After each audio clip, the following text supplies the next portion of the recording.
Good evening, everyone, and welcome to the planning of Melton Borough Council. I'm Councillor James Mason, Vice Chair of Planning, and I'll be chairing the meeting tonight in the absence of our Chair, Alan Thwaites. Just a few rules on housekeeping, just so everyone's safe and knows where we'll be. In the event of having to evacuate the council chamber, please leave by one of the 6 emergency exits around the side of the chamber, and please assemble on the far side of the front car park nearest the park entrance. Officers will be on hand to assist anyone who needs any assistance. And during the meeting, will you all please put your phone to silent? Thank you very much for that. We will be using the audio visual system this evening, and the meeting will also be streamed live on YouTube. A note to members, if they wish to speak during the debate or ask questions, would you please raise your hands? And when you've completed using the microphone, will you please switch them off? That's just most important. Thank you very much. And just a word of noting that members, will you please raise your hands to vote, and will you keep the voting, will you keep your hands in the air during the count? Thank you very much. I'd like to introduce those present. The members here this evening are, I'm expecting Ian Atherton, who did say that he may be late, but the councillors Alison Freer, who is substituting for Ziggy Atherton, Councillor Ronan Brown, Councillor Marilyn Gordon, just hiding behind Ronan. On my left, we have Richard Sharp, Councillor Glancy, Councillor Higgins, and Councillor Pritchett. To my left, we have the Legal Services Officer, Manager Tom Pickwell. To my right, we have Louise Parker, and the Planning Team Development Leader, Chaya Pancholi, and Mark Ketley, the Planning Officer. And last but not least, important members are our Democratic Services, Adam Green and Ellen Ainge. Thank you very much for that. I have some apologies for absence. Councillor Pat Cumbers. Do we have a substitute for? No, because you're substituting for Alan. And Alan Thwaites and Richard Sharp is substituting for him. Okay. Have we recorded those? Thank you, Adam. I think there's apologies from Councillor Elnett as well. Very good. Sorry. Apologies also from Councillor Elnett, who isn't here this evening. Right. Okay. Thank you. Thank you.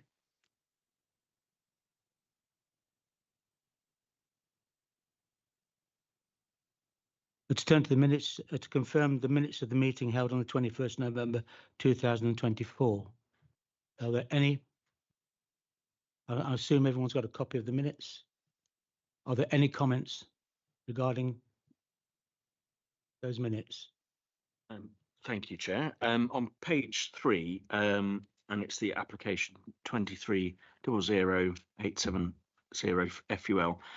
It just mentions the applicant and the ward councillor, and while I was the ward councillor, I think for the public, because this is meant to be the record of what is said at the meeting, it's not correct to have no comments recorded at all. And obviously we've got applications here today as well, so I'm not going to be able to reiterate everything I said on there or the pertinent points. I'm happy to send that in, but I don't think it's right that it just says 3-minute presentation, Chris Atkinson, applicant, Councillor Higgins, ward councillor, and it doesn't say anything that they said. It doesn't say whether they were for or against, or any of the comments that they were inviting the committee to consider, and that's not doing a service to the residents, the objectors, or the applicant. So I'll just put like that to be noted. On the basis, then, how would you like it recorded, Councillor Higgins? Well, with permission, I'd like to send from my own point of view, a copy of what I said, and for that to be added in. But it pretty much because there's absolutely no comments there, and I spoke for 3 minutes. It pretty much was, the community is being let down by the Lead Flood Authority. Flooding issues are a huge concern.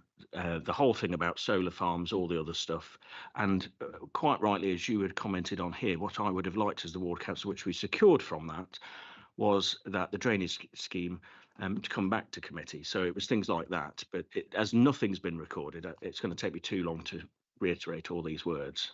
On that basis, notwithstanding that it is recorded on YouTube, so you'll be fully recorded on that. Are you content to do a précis, a bullet point précis for us? I'll be more than happy To with that, append to the minutes. Chair. Yeah, because this is the record. Yeah. But we do have YouTube. This is the record, as I understand from the solicitor.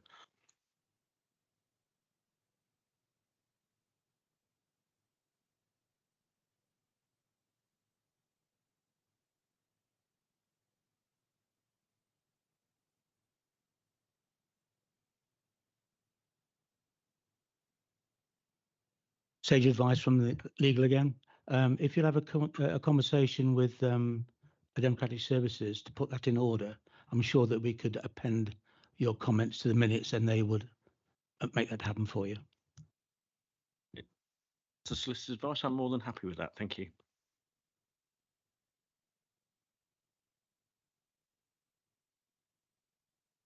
More sage advice. In that case, we should defer the minutes until such times as those comments are included, and then they'll come back to the committee for approval. Yeah. Can I move that as a proposal? Seconder? Okay. Thank you. Those in favour?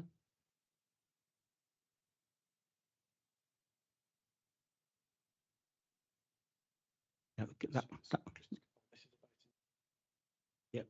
This is in vote of a deferral. Happy? Okay. All those in favour again?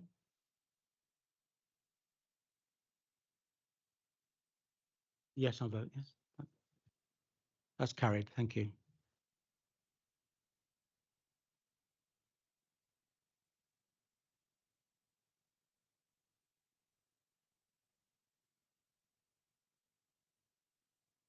To move on to a declaration of interest, and also just to introduce Councillor Ian Atherton. Thank you for coming in. Yeah, my apologies for being late, held up in traffic. But you did give your apologies in advance. Anyway, thank you again. Thank you for that.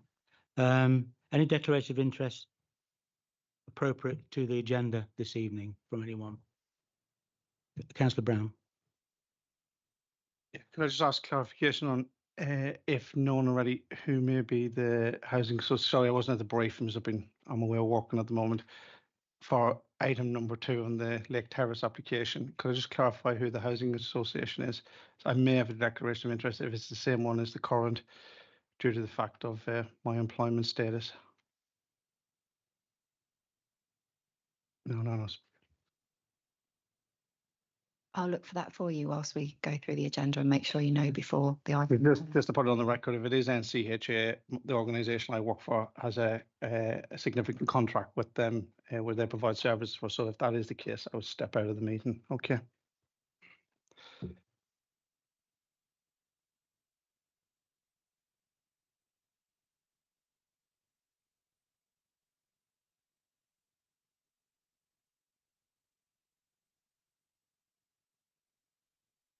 The applicant is just a clarification, Councillor Brown. The applicant is a developer and not the housing association.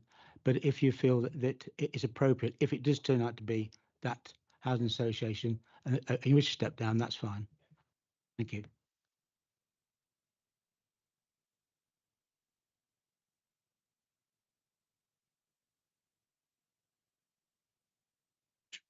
Just on that, if Councillor Brown is going to step out, would we want to rearrange the order? I mean, that's otherwise he'll come back in on the last one. But I do understand there is an order and other people may be waiting, but that's just for consideration. We'll take the orders as the schedule in the first instance, and then we'll rearrange should we need to. We don't know the outcome of who the housing association is yet, Councillor Higgins. Okay. Anybody else? Any further discussions on that item? Thank you. Then we'll move on to the schedule of applications. And the application, first application is 24/00793/ and it's Ashby Folville Manor, Gadsby Lane, Ashby Folville. Could I ask the planning officer to present the report, please? Yeah, thank you, Chairman, and good evening to the members. So this is a site which members are becoming increasingly familiar with this being the third application before committee over the course of this year. Just by quick recollection, you will recall that the previous applications, firstly for a terrace of 7 cottages on the site, was refused by members in April of this year. A subsequent application for 2 large detached properties on the site was also refused by members in July of this year. In both of those cases, the new build proposals were intended to fund a package of heritage restoration works across the grounds of Ashby Folville Manor. That remains the case with this latest application, the only difference being that the proposed terrace of cottages has now been reduced from 7 down to 5. So just to briefly refresh members' minds in terms of the site itself, the slide in front of you there is the site location plan, and as you can see, it's effectively split into 2 parts, with the Ashby Folville Manor itself, a Grade 2 listed building, and its immediate curtilage over to the right hand side of the slide. That then travels westwards by a lengthy driveway that follows the route of the Ashby Brook towards Station Road and Ashby Folville Road, where you have a gate lodge, which is shown by the rectangular shaped block there just next to the 2 arrows. Members will note from the report that one of the proposals is to reinstate the historical access to the Ashby Folville Manor grounds, whereas at the moment there is a more modern driveway which provides access. Those 2 locations are shown by the arrows at the top left of that slide. So you see the current access, which is the modern driveway intervention, which dates around 30 to 40 years back from now. That's denoted by the top purple arrow, and the proposed reinstatement of the historical access, which is closer to the gate lodge, is shown by the second arrow, just as I say, up to the top left of that slide. Just move on to the next slide, please. This sets out the key component parts of the proposals on which members have to consider the application, and to quickly summarise these, they would involve the partial demolition and remodelling of the gate lodge building to create annex accommodation for the manor, the reinstatement of the historical driveway as well as the historical gates to the manor grounds, removal of the current modern driveway and the reinstatement of that part of the site to historical parkland as it was originally developed and intended, the resurfacing of the driveway from the point of access right up to the point where it enters the curtilage of the manor house itself, the repair and the restoration of 2 bridges on the length of the driveway, and then, as mentioned at the start, the enabling element to help fund the package of restoration benefits, which would involve the construction of 5 cottages in a terrace immediately next to the gate lodge building. So just to bring those proposals to some form of life for members, if we can move on to the next slide. This is the proposed site plan in its entirety. So again, working from west to east, the gate lodge, which is positioned next to the entrance to the site off Station Road and Ashby Folville Road, would be repaired, partially remodelled, and obviously reinstated. You can see there the location of the current driveway to the north of the gate lodge, which would be reinstated as parkland as originally intended. The terrace of 5 new build cottages are located to the southern half of that part of the site, with a new access to be created off Station Road, and you can see how those terrace of cottages would be orientated, so they would run on an east-west axis, garden areas to their south, with a central access road, turning head and garaging facilities to their northern sides. Moving west to east along the driveway which connects the 2 parts of the site, you'll see there 2 bridges which are to be repaired and restored as part of the proposals. One crosses over a small stream, the other crossing over the Gadsby Brook, just before it enters the manor house curtilage towards the right-hand side of the slide. If we just move to the next slide, just now present a series of photographs which help members to visualise the various parts of the site that form this proposal. So this is taken from the junction of Station Road and Ashby Fallville Road, looking at the entry points to the site as they exist at the current time. The left-hand entrance is the modern driveway, as I say, constructed around 30 to 40 years ago, in the position shown. The right-hand entrance point with the brick wall, the stone pillars, and the original iron gates is on the right-hand side of that photograph, with the derelict gate lodge behind it. The proposal, as I mentioned, is to close off the modern driveway on the left-hand side of the photograph and return that to a historical parkland form, with the gates to be repaired and the original historical entrance to the site to be relaid and brought back to its original glory. Moving on to the next slide, these just show the current state of the gate lodge building itself. So whilst this building is not listed in its own right, it does obviously form part of the setting and the significance of the Grade 2 listed manor, and being a gate lodge to those types of grounds, it is significant in heritage terms for those reasons. The property itself, it has been extended over the years in a variety of fashions, and as you can see from the photographs, it's in a very dilapidated state nowadays. It has attracted antisocial behaviour, crime, vandalism, and clearly graffiti. So it is in a very poor condition and not a great entrance point to the site as it exists currently. Just moving on to the next slide. So this is travelling along the driveway towards the manor house. The two bridges to be repaired and restored are shown in this photograph. I would make clear at this point that there are no structural interventions intended with these bridges, nor are there any works proposed to either the banks of the stream or to the Gadsby Brook. They are purely cosmetic repairs and restoration proposals, not structural proposals in that sense. So the bridge on the left is the one that passes over the stream that runs north-south through the site. You can see there brick pillars with slate detailing, and they would be repaired to reinstate the bridge in its original form. The bridge on the right is the one as you enter the curtilage of the manor house itself, and as you can see, it's clearly more significant in terms of its relationship with the manor house, and obviously its ornate detailing, which, as I say, cosmetically would be improved and enhanced as part of the proposals. Just moving on to the next slide. So this looks at the proposals for the gate lodge building, which, as we've seen from the photographs a moment ago, is in a poor state of repair at this point in time and has been unsympathetically extended in years gone by. The proposal is to take away the extensions which have been added to the building since its original construction, so that effectively what we are left with are two parts of the building which are original. The best way of describing that is on the bottom two elevations of that plan before you now, where you see the two historical parts of the gate lodge. They would be connected by a new lightweight structure, again using brick materials to match the current gate lodge building, but with a zinc roof to give it a more modern feel and a clear differentiation between the old and the new.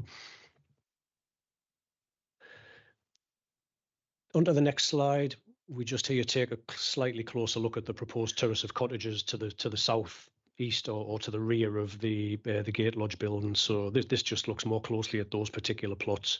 As I mentioned before, there'll be a new access coming in off Station Road in the southwest corner of the site, as shown on the plan.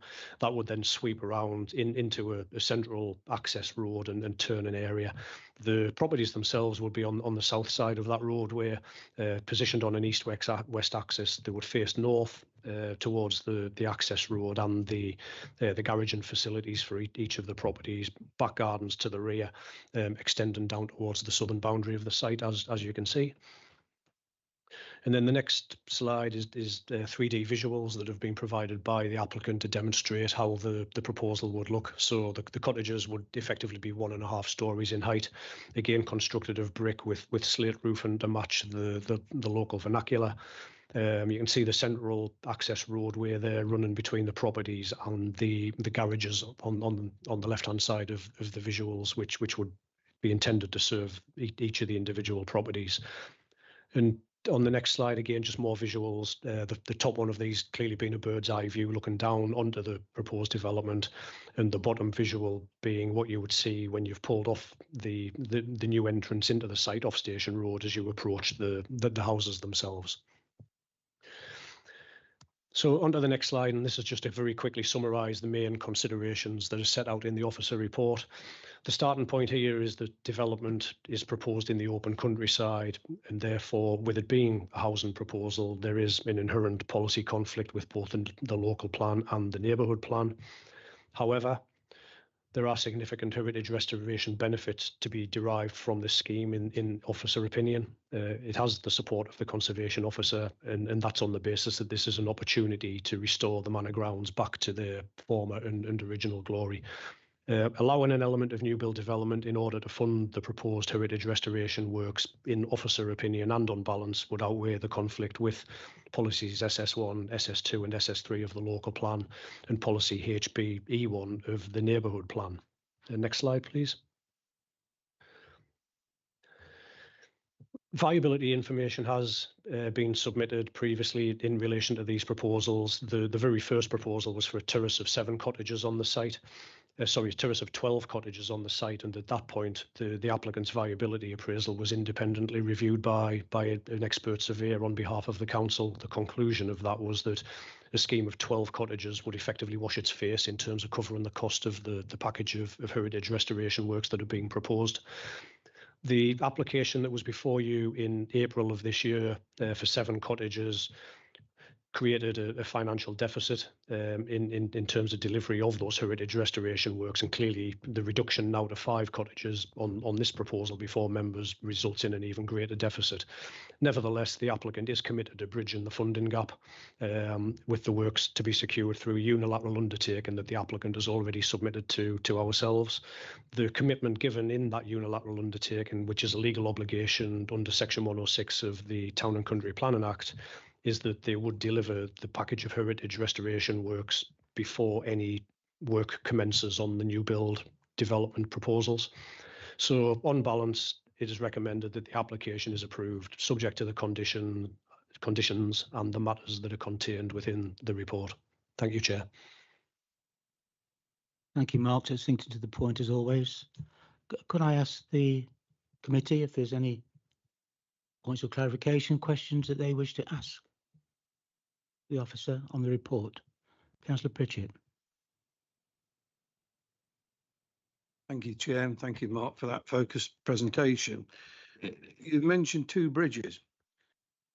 The application form mentions bridge, and in the heritage statement and others mentions bridge, and in the recent email we had from a representative of the applicant, it mentioned bridge and a public benefit because the footpath goes past it.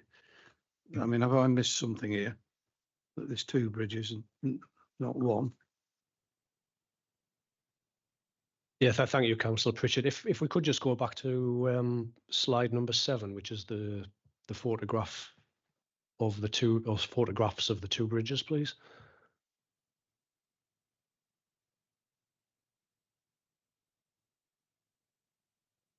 Yeah, so the main bridge works are related to the photograph on the right, which, as explained earlier, is the bridge with the most heritage significance. It's clearly very closely related to the manor house itself, and given the ornate detailing, it is architecturally attractive. So the main repair works are focused on that particular bridge, and that is what's referenced in much of the documentation with the application. The reference to a second bridge, which is the one on the left, which is halfway along the driveway where there's a small stream cutting through the site. I say that is a relatively minor set of works in comparison to the cosmetic improvements to the other one. You can see from the photograph the brick pillars, which originally would have had some iron railings running either side between the pillars. The intention there is to effectively reinstate those. There's not much else in the way of works proposed to that particular bridge, which will be why there's only reference to one set of bridge works in the documents.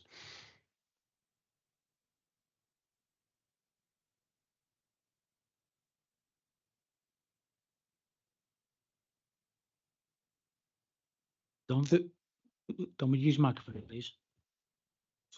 Sorry, Chair. Yeah, the stone pillars, Councillor Pritchard, there on the right-hand photograph, you can see them either side of the bridge there at the respective ends of it.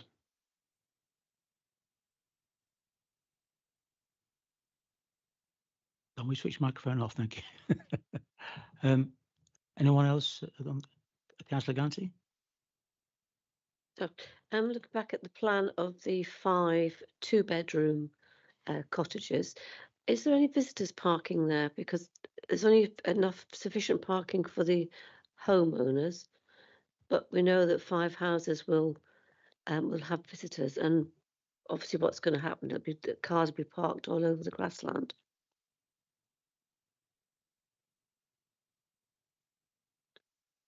If we just bring up the site layout on slide number 9, please.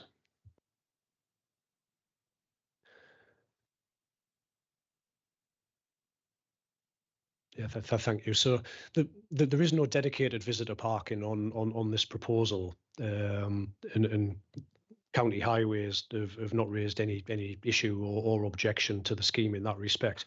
I think what we would say is clearly the garages are of a size whereby 2 vehicles could fit inside those garages for each of the properties, and then in addition to that, a driveway spaces in front of those garages, which are the brown areas. So again, you could fit 2 more cars on each of those driveways. So each plot in effect has parking provision for 4 vehicles each, which is an over provision for 2-bedroom properties, and therefore capable of accommodating any visitor parking that will be generated.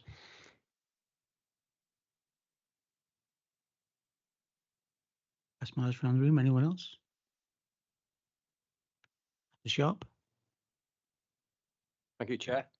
Just on the gatehouse, you were saying that zinc roof, that's not really keeping into contrast with the heritage side, is it? It's like keeping it in contrast with the original buildings.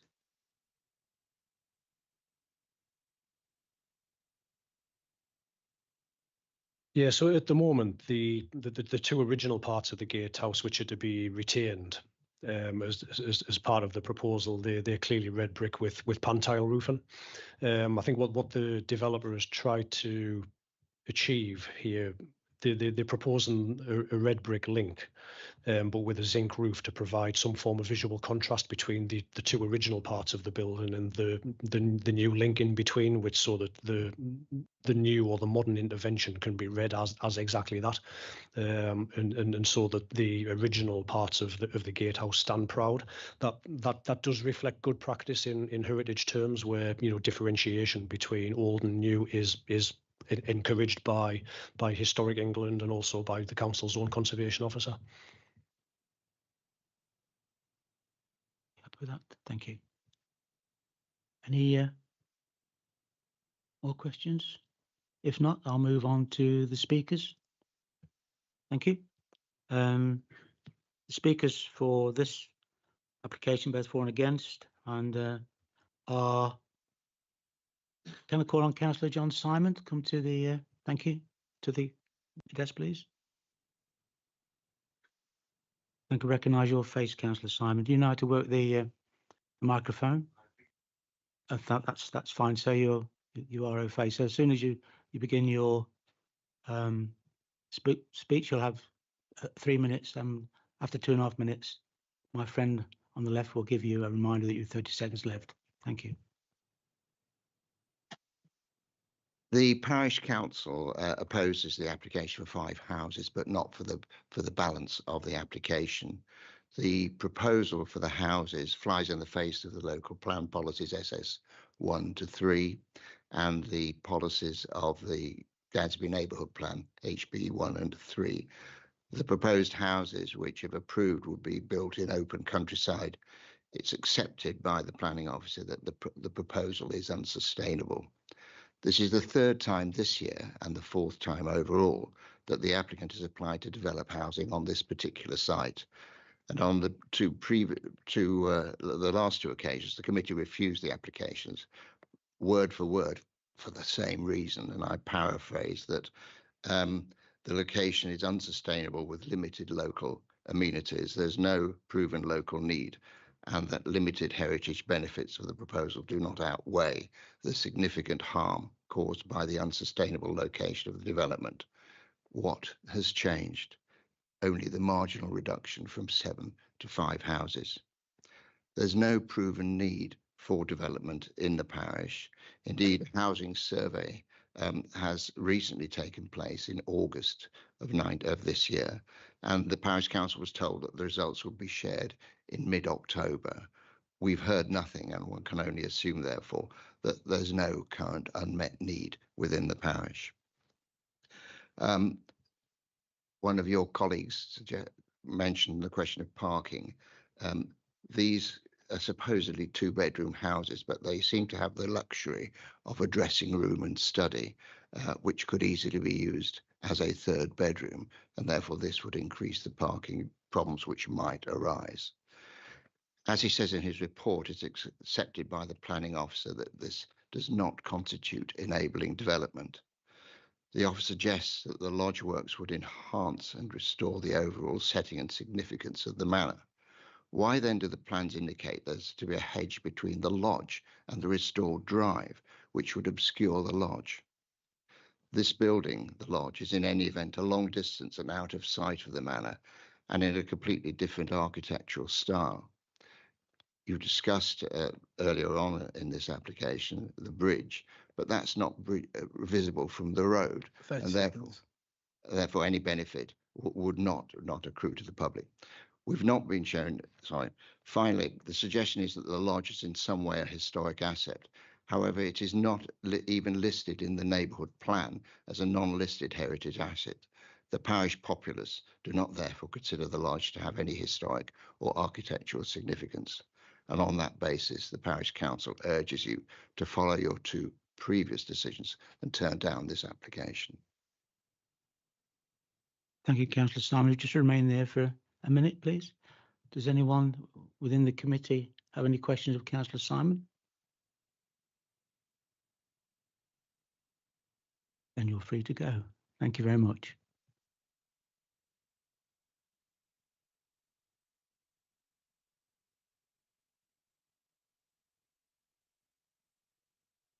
Got a call on Councillor Sharon Butcher for the next speaker.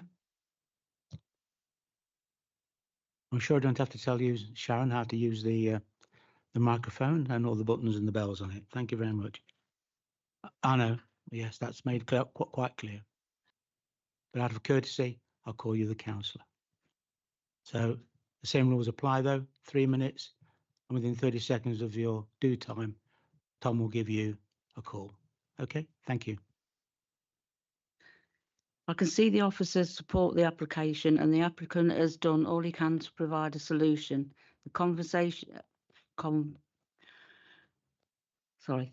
There are 2 objections out of 800 residents. There are 52,000 residents in the town and borough that are already a high number that blame developers and NBC for not safeguarding their heritage buildings and land. That's example is the vagrant cells and Navigation Close and a lot more. There are full details regarding the heritage in your paperwork, and the conservation officer and the civic society know what they are talking about.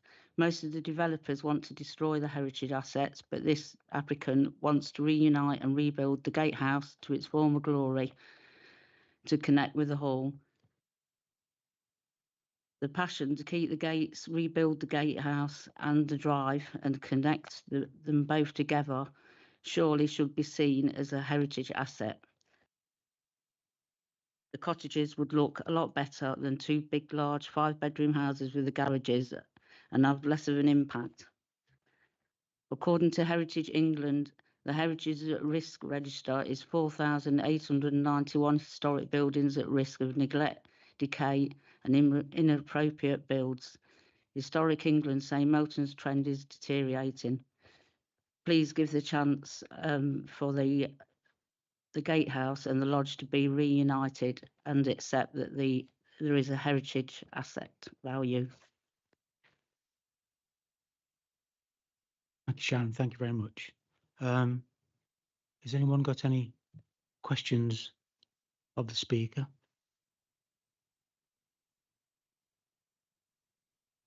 Councillor Gordon. Yeah. What I want to ask is, if we decided to do this without the houses, which I know that at the moment this is what he needs to pay for it, can't all the restoration works be done gradually and not all at once, so that he may not even need to have the houses, so they can do it and sort of save up as they go along to get the rest of it done instead of doing it all at once? Could I just, you can answer that with the greatest of pleasure, but it may be a question more appropriate for the agent to be. Okay, Councillor, thank you.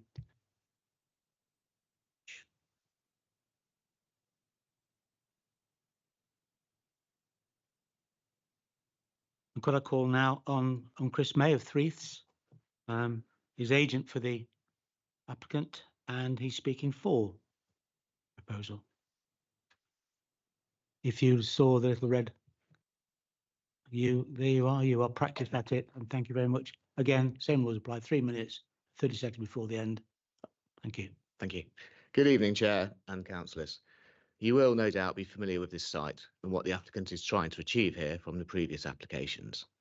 The applicant has listened to the previous concerns raised by the committee yourselves and is hopeful that by reducing the number of cottages and by explaining how the scheme is a much better outcome for the site than the 2016 permission, you will now be able to support these proposals. It is noted that only one public objection has been received to the latest application out of a parish population of over 800. The 2016 permission was granted at a time when the lodge was in a different ownership and the Grade 2 listed manor was severed from the lodge, its gates and part of its historic driveway. That relationship had been severed since the 1950s and there appeared no hope that it could one day be restored. This was a great shame given that the lodge was built for the manor and at the same time as the manor and estate were rebuilt and remodelled in the late 19th century. The applicant, after acquiring the manor, then acquired the lodge at great cost. That has created the opportunity now before you to restore the relationship. This has been the purpose of the proposals and the 4 years of close working with the council's officers to provide an appropriate scheme. The scheme before you delivers heritage benefits, which the 2016 permission does not. The 2016 permission does not seek to retain and restore the lodge, but instead permits 2 large 5-bed dwellings to be built next to the original driveway of the manor. The 2016 permission does not seek to restore the original drive and gates to the manor, but would prevent the opportunity of restoration effectively forever. The restoration of the heritage assets to the manor is a substantial heritage benefit for the manor and also for the conservation area, which of course the site is partly in. And this has been acknowledged by the council's conservation officer and Leicester Civic Society.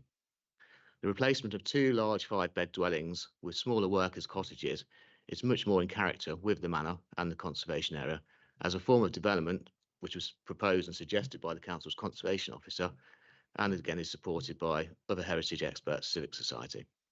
The 2016 permission does not involve the restoration of parkland in place of the existing modern drive, as do the latest proposals before you, and this would of course improve the character and appearance of the conservation area. The scheme before you also has other benefits. The replacement of 2 large 5-bed houses with smaller, more affordable cottages with the same total number of bedrooms. 10 seconds. The replacement of the modern drive, which has poor visibility, with the restoration of the original drive, which has a much safer arrangement.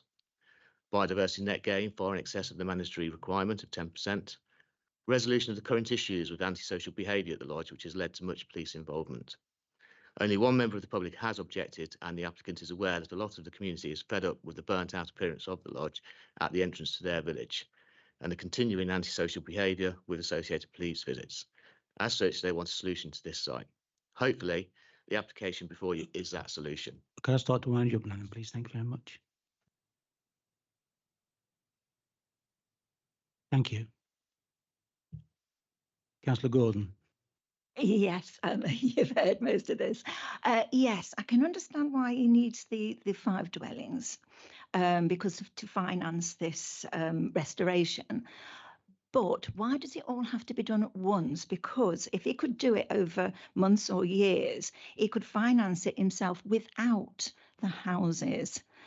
You know, is there any particular reason why it has to be done all at once? Yes, I saw this one coming. I think the issue is the state of the lodge. It's over the last few years, it has deteriorated so much that I think we just need a quick solution. And this is, in the applicant's view, and in my view, as the agent, the optimum solution. Marion, follow. Okay, yeah, I can see the point of view from the lodge, but what about the rest of the restorations to do with the pathway, the bridges and everything? Yeah, I suppose as with any development and restoration, you could always do it over longer term. Whether it would be be able to be financed at its huge amounts of money, is a matter for the individual concerned. I think the driveway is currently concrete, and you would have seen from the photos, it's not in the best of condition. The restoration and with its aggregate resin bonding is costs a lot of money. So I suppose you could do 10 meters at a time, but I don't think that really would resolve the issues for the site. Thank you, Marion. Thank you. Councillor Higgins? Yeah, you mentioned about getting on with doing the lodge. So if planning permission was granted, when would you see that? Because obviously there's no roof on there at the moment, so that's open to the elements. When would you see that would be regenerated? Everything being all in place from today, or from 1st of January. If we were starting on 1st of January, when would it be renovated? Thank you. Yeah, well, I think we'd obviously have prepared a unilateral undertaking, which requires all the heritage works to be done first. The intention is to get straight on. I think obviously weather and pre-commencement conditions, you'll need to go through all that process, but my client is very keen to sort this out as soon as possible. And I suspect it will be, my instructions in the event that permission is granted would be to submit any pre-commencement conditions as soon as possible, and then to move on as soon as they're approved to do the works, which have to be the heritage works because of the unilateral undertaking before any new build. I know it's a bit of a how long's a piece of string question, but so because obviously it is an eyesore, it is an attraction for antisocial behaviour, which you've alluded to. So when would the building be secure, as in so you could start on there? Because as I say, it's open to the elements at the moment, and it's open for trespass and all the other stuff. So while I get the heritage has to be done first in there, when would, from the residents' point of view and anyone who walks by it, when would you likely see the restoration of that building, that frontage? Is it a 3-year plan, 5-year plan, 10-year plan? I would say it's much shorter than that, actually. I would, knowing the client and knowing how keen he is to resolve this, and he cares about what the community is saying to him, which is that you need to do something about this. He wants to do it as soon as he physically can. And obviously I can't guarantee that it will be done within a year rather than 3 or 5 or 10 years, but my expectation would be, assuming all the conditions go through with no issue, that it would be in a condition which is a vast improvement by this time next year. Thank you, Councillor Higgins. Any other members? Councillor Pritchett? Thank you for letting me know the form of the surfacing, because it is not clear in the paperwork. And we know aggregate resin bonding is top stuff. Is it more expensive than tarmac? As I understand, considerably more than tarmac. And I think the reason that's been chosen is because of the other stately homes and country houses within the area where it's worked really well.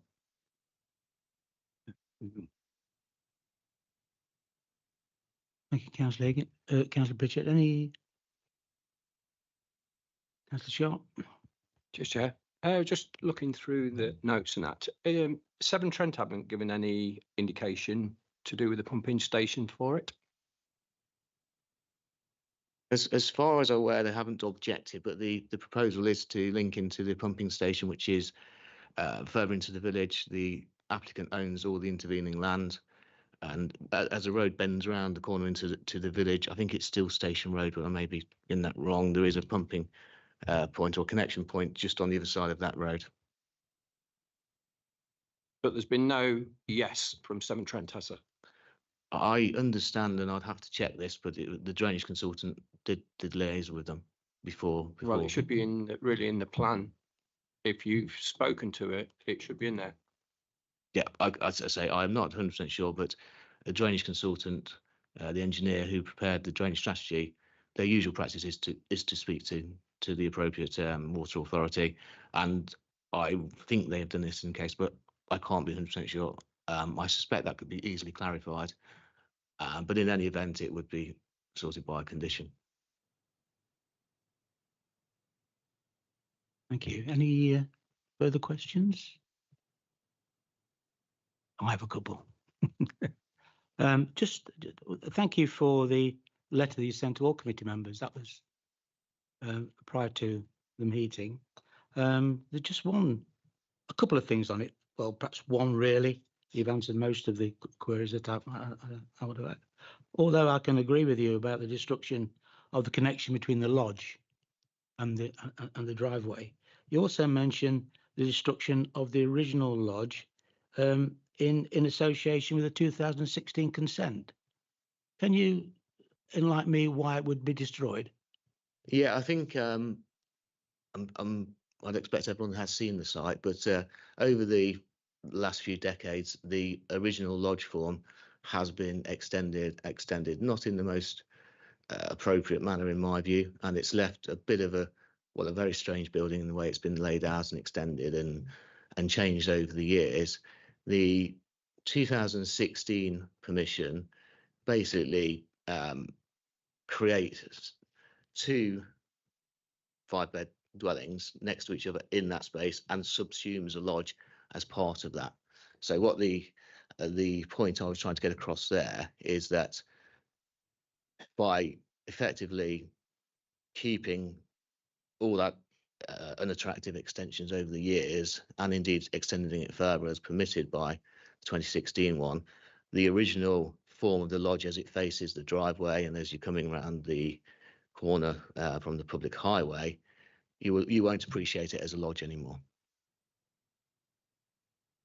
Thank you. But if I look at the original 2016 application, which was approved, it says there that it is conversion, remodeling, and extension of the lodge and separation of the lodge. That doesn't imply to me a destruction of the lodge. I think you lose the original form. So the lodge at that point of the application had already been extended with these ad hoc extensions over the previous decades. I think by securing that and that being effectively completed, you're never going to get the original form of the lodge as it faced onto the original driveway back. And there's also the destruction of the relationship of the lodge to the manor, which is, if that scheme is built out, that little section of driveway, which just serves the lodge, which would then be 2 5-bed dwellings, that won't ever be restored to the manor. So you've got that little modern driveway to closer to the village. So there's 2 elements of the destruction. One is the original form of the lodge would have been subsumed as part of one of those 2-bed 5 dwellings. You'll have the second 2-bed dwelling built right next to it, but you'll also lose the ability to restore the lodge's relationship with the manor. Just to pursue that point, I'm sorry to pursue it, but if you look at the decision notice, that doesn't lend itself to that argument as much as the conservation. It is said that there's an appropriate conservation solution, but and to use the term a destruction means, to my mind, a destruction, i.e. levelled and raised to the ground. Would you like to comment on that? Because if that doesn't seem to me, I can't. I'm finding difficulty in connecting the two, the word destruction and the lodge being retained. Yeah, that's fine. The destruction in that context is, as I've said, it's subsumed as part of one of the two 5-bed detached dwellings. The 2016 permission, and I touched on it in my speech a minute ago, was granted at a time when it was in a different ownership from the manor. No one at that point in time would have had any idea or any anticipation that at a point in the future, the ownership of the lodge and the ownership of the manor would become one again. So it has to be seen in the context that, yes, that application was approved because everyone realised that something needs to be done with the lodge, which was accepted as a heritage asset in the conservation area at that time. But no one could foresee that a better solution could come forward if the ownership of that parcel of land was restored into the same ownership as the owner of the manor. I'll move on from that from the semantics of destruction. I take you've read the report, the officer's report. I'll be amazed if you've not read the officer's report.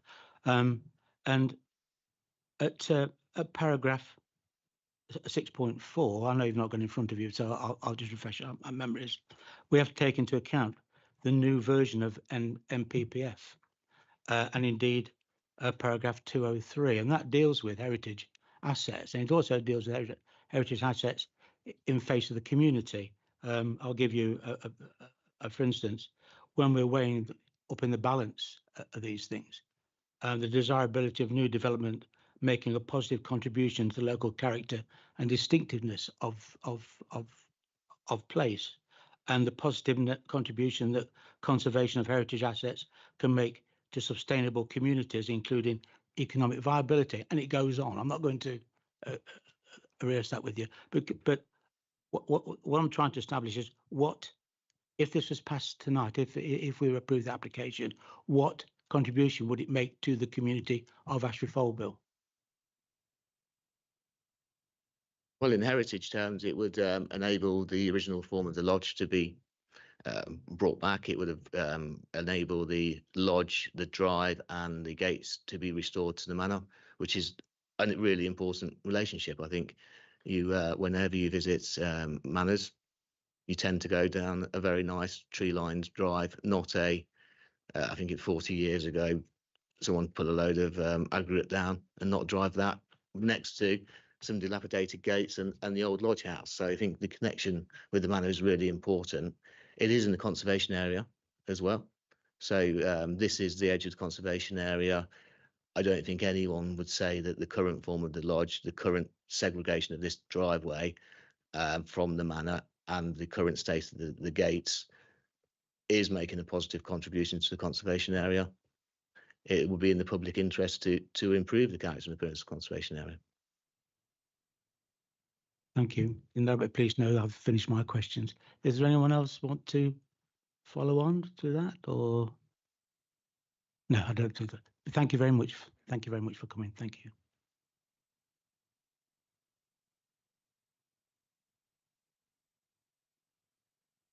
I'd now like to call on the ward member, Councillor Child.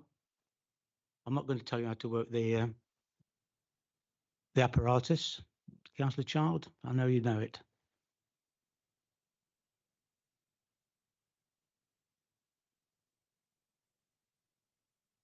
You're speaking as ward member and against the application. Again, 3 minutes, and after 2.5 minutes, a 30-minute warning. Thank you. Thank you, Chair. The only element of the proposals which will bring a benefit to the setting of the manor house and heritage assets within its curtilage is the partial demolition of the lodge and reinstatement of the driveway.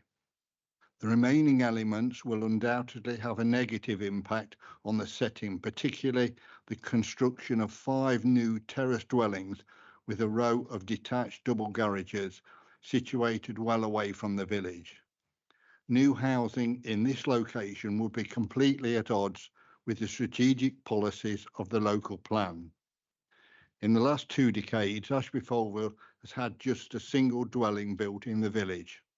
The Melton 5-year Housing Land Supply and Housing Trajectory Report dated in 2023 stated that the council had identified 9 years' worth of housing against their housing requirements.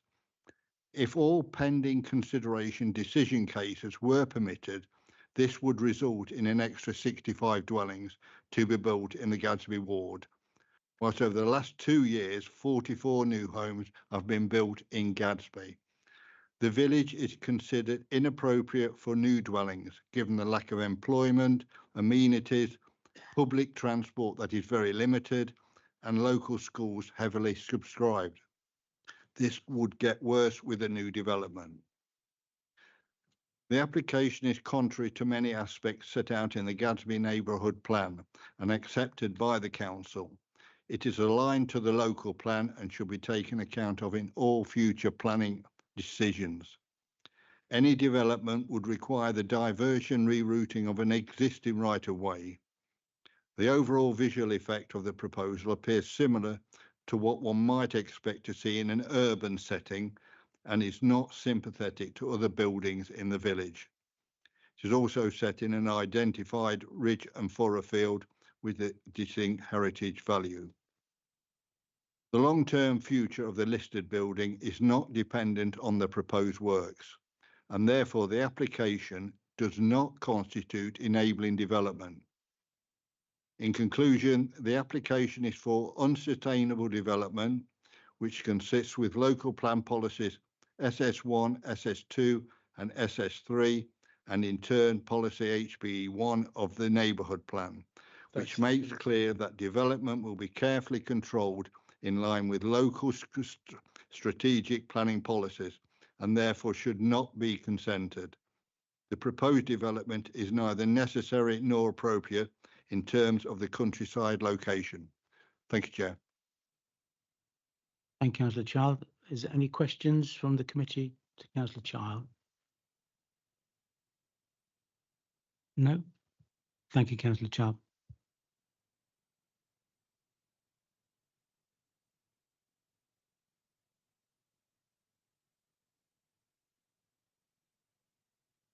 Having heard from the speakers, I'd like to open it up to debate, if that is appropriate. Anyone would like to lead the debate? Councillor Higgins? Yeah, I think most of the committee have been on the previous applications before, and I was one of the few people who was on the 2016 one. I would just like to know the view of the officers. I mean, so I see the conservation officer, and I'm assuming that's Toby Ebbs was the conservation officer here, because I do attach weight with what the conservation officer says. But in terms of the heritage, because I think quite rightly, as the parish council have very well set out, there is strategic policies SS1, 2 and 3, and then the neighbourhood plan. And this whole thing of trying to balance the heritage and the survival of the heritage assets, but equally is at some point something has to happen to that lodge. Something has to happen because it's been like that for a long while now. And there is an attraction of crime and there and various events go there which are not really welcome from the landowner's point of view, but probably the community's point of view. So that said, I'm just trying to to the officer, how are we meant to balance up the policies which it doesn't accord to, and you've set that out, but then this heritage part, because I'm trying to work out how much weight I'm meant to attach to that, please. Would you like to shed any light on it? If you can, I'll throw it open to both Mark and to Louise. Yes, thank you, Chair, and I'll go first, and Louise may want to add to this. But I think in terms of the heritage value of this site, I think you have to look at it on two levels. You know, whilst the lodge isn't listed in its own right, it's clearly an integral part of the manor house grounds.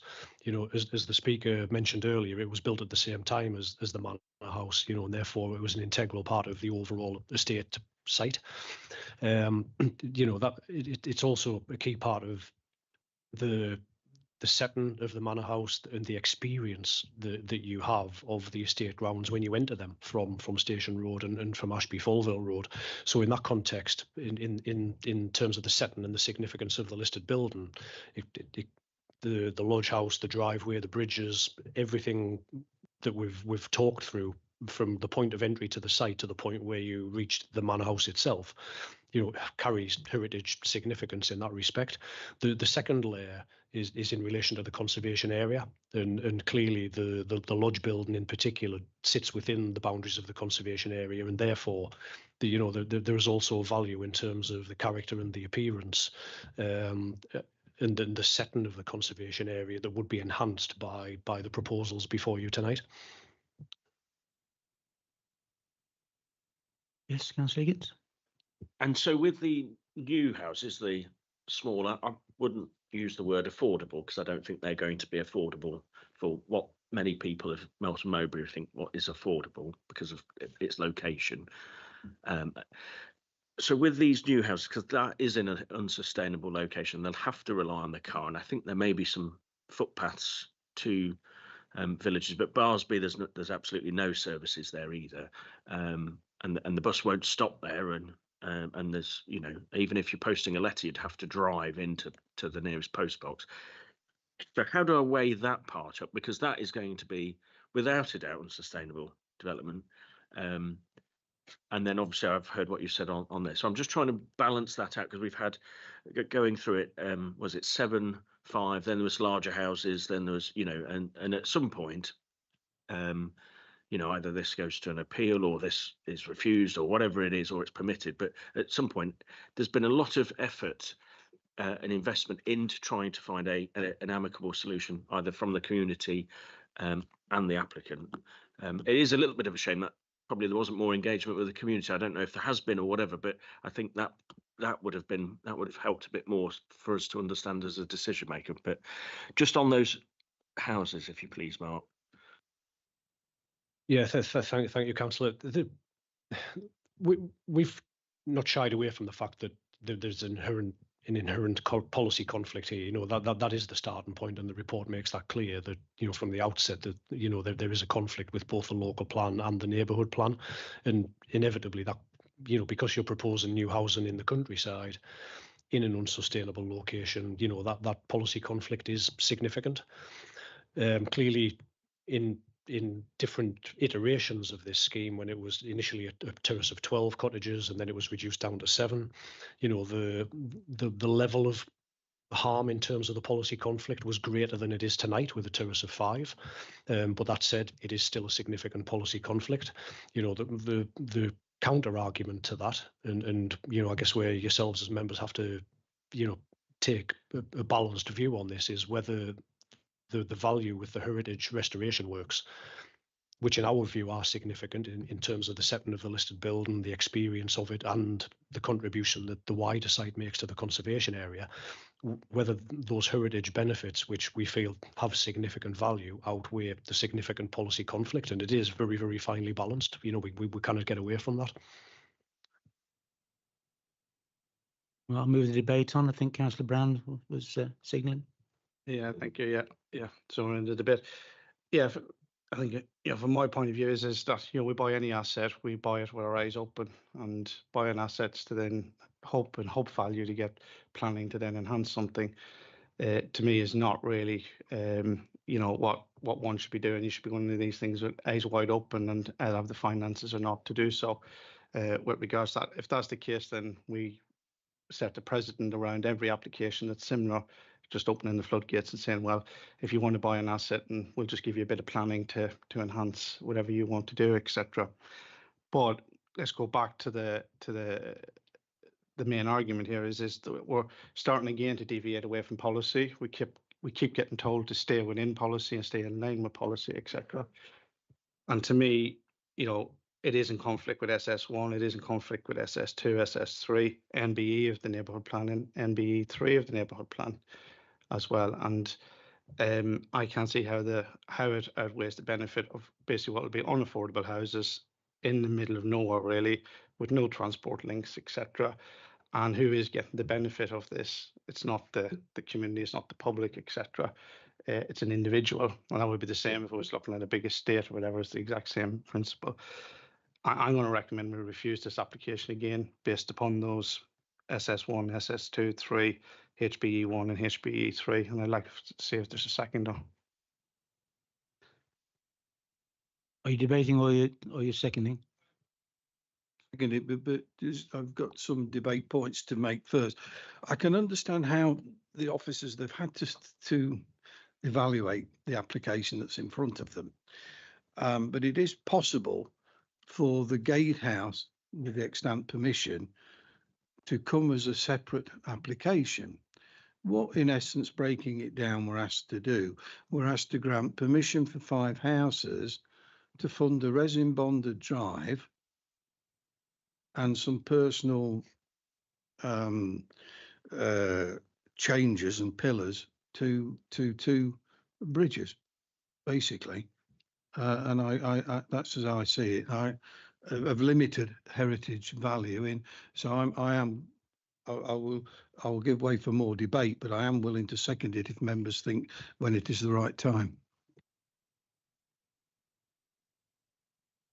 To confirm that you are seconding Councillor Brown's proposal at the moment. Yes. I'm not throwing it out. I just want to hold that thought. Okay, thank you. But I would like to take some more debate on this. Councillor Gordon. Yes, I have a worry if the 5 houses go ahead in open countryside. I mean, I did mention this at the last time this came through, and because if there's another application come in to think, right, if they've got the 5 houses in open countryside, we can add to it with another developer, and then if we refuse that application and it goes through to the Ombudsman, they might allow it to go through because of the 5 houses that's already in open countryside. So the point is, it may be making a precedent. Is that your point? And yes, it is. Yes. Yes.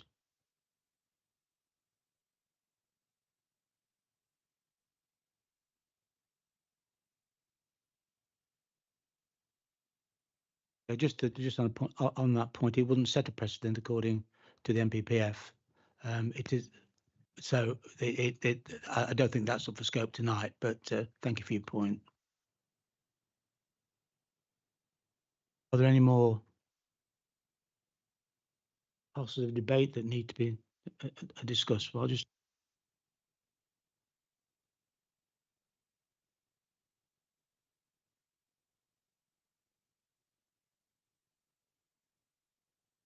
Higgins. You're speaking if you need. No. I'm just yeah. The only thing, and while this is entirely on a different scale, Brooksby Melton got, and I can't remember how many houses it was in that new development. That was completely in an unsustainable location, and it was part of where they went through on appeal was the heritage assets to the listed buildings. Was meant to be the theatre, and sadly that never came back to pass. But they managed to get. I can't remember exactly the amount of houses that were there, but dozens of houses in an entirely unsustainable location. And that was an inspector's thing. This is a far more smaller scale on both sides of the heritage and the housing part of it. But that's the way that inspector went on there. So equally, it could be an inspector goes a different way because it's all on its own. That's an entirely different application, and we need to discuss. Yeah. Thank you. So, is there any more debate on that? And we'll take. Can you recap the reason for refusal, please? Yep, we'll just basically go with the same reason that we can go with the same recommendation, Louise, as we did the previous one. Do you want me to read it out? But I think you have it. So do you want me to read it out? No, so I understand the application you're referring to. Obviously, you've considered this application independently from that one, but I understand. Yeah, in the addition, just to make it absolutely clear that what's really uncomfortable is that we keep coming back with you know, 9, 7, 5, you know, we're going to come back the next time with 3, 2, 1, whatever, change, etc. That's not what the planning process is about. It's to do things in context with planning policy.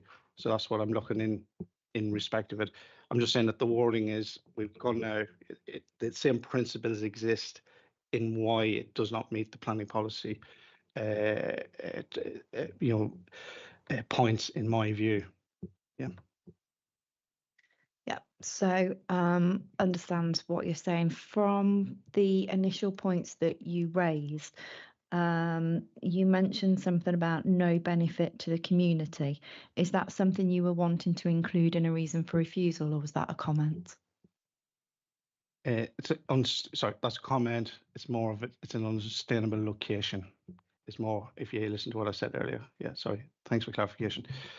Okay, so if I can just reiterate what I think is the proposed reason for refusal. In the opinion of the local planning authority, the proposal would, if approved, result in the provision of 5 additional dwellings in an unsustainable location. The development occupies an unsustainable location where there are limited local amenities, facilities and jobs, and where future residents are likely to depend highly on the use of a private motor vehicle. The proposal does not meet an identified proven local need and will be contrary to policies SS1, SS2 and SS3 of the local plan, which seeks to restrict development in such settlements to that which is based on a local proven need. The proposal would also be contrary to policies HBE1 and HBE3 of the adopted neighbourhood plan. The limited heritage benefits of the proposal do not outweigh the significant harm that would be caused by the unsustainable location of development. Is that correct, Councillor Brown? Yeah, that's correct. And just for people's benefit is that MBE1 for those is the settlement boundary and NBE3 is the windfall element, just to be clear.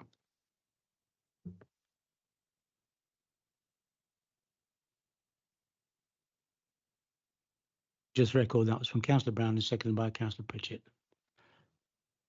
Can I proceed to the vote then, please? Can the vote, all those in favour of refusal, would you please raise their hands, and would you keep the hands up, please? Thank you.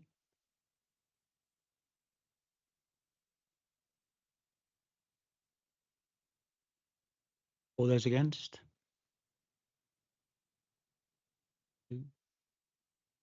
Thank you. Recorded? Yes, certainly. Okay, thank you.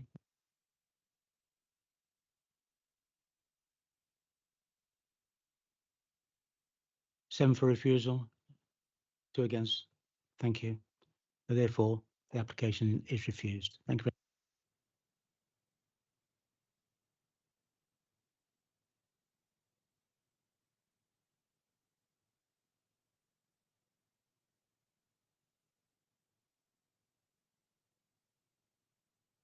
Sorry, Councillor Brown, just before we go on to the next item on the agenda, we don't know who the housing association is on Lakeside Terrace, but we do have the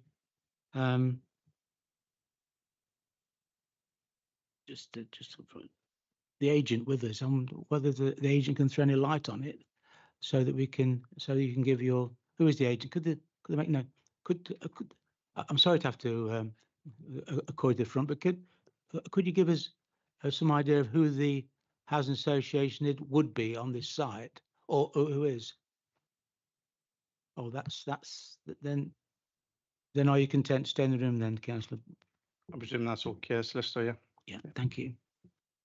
Okay.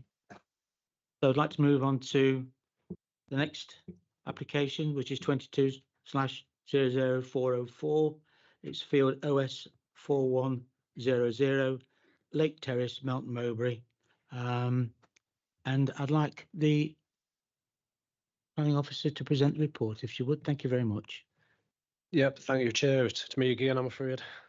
So this site is the Lake Terrace development in Melton Mowbray. Members will remember granting consent for the phase 1 development, which is in the area on the plan shown on screen that was bounded in the blue line.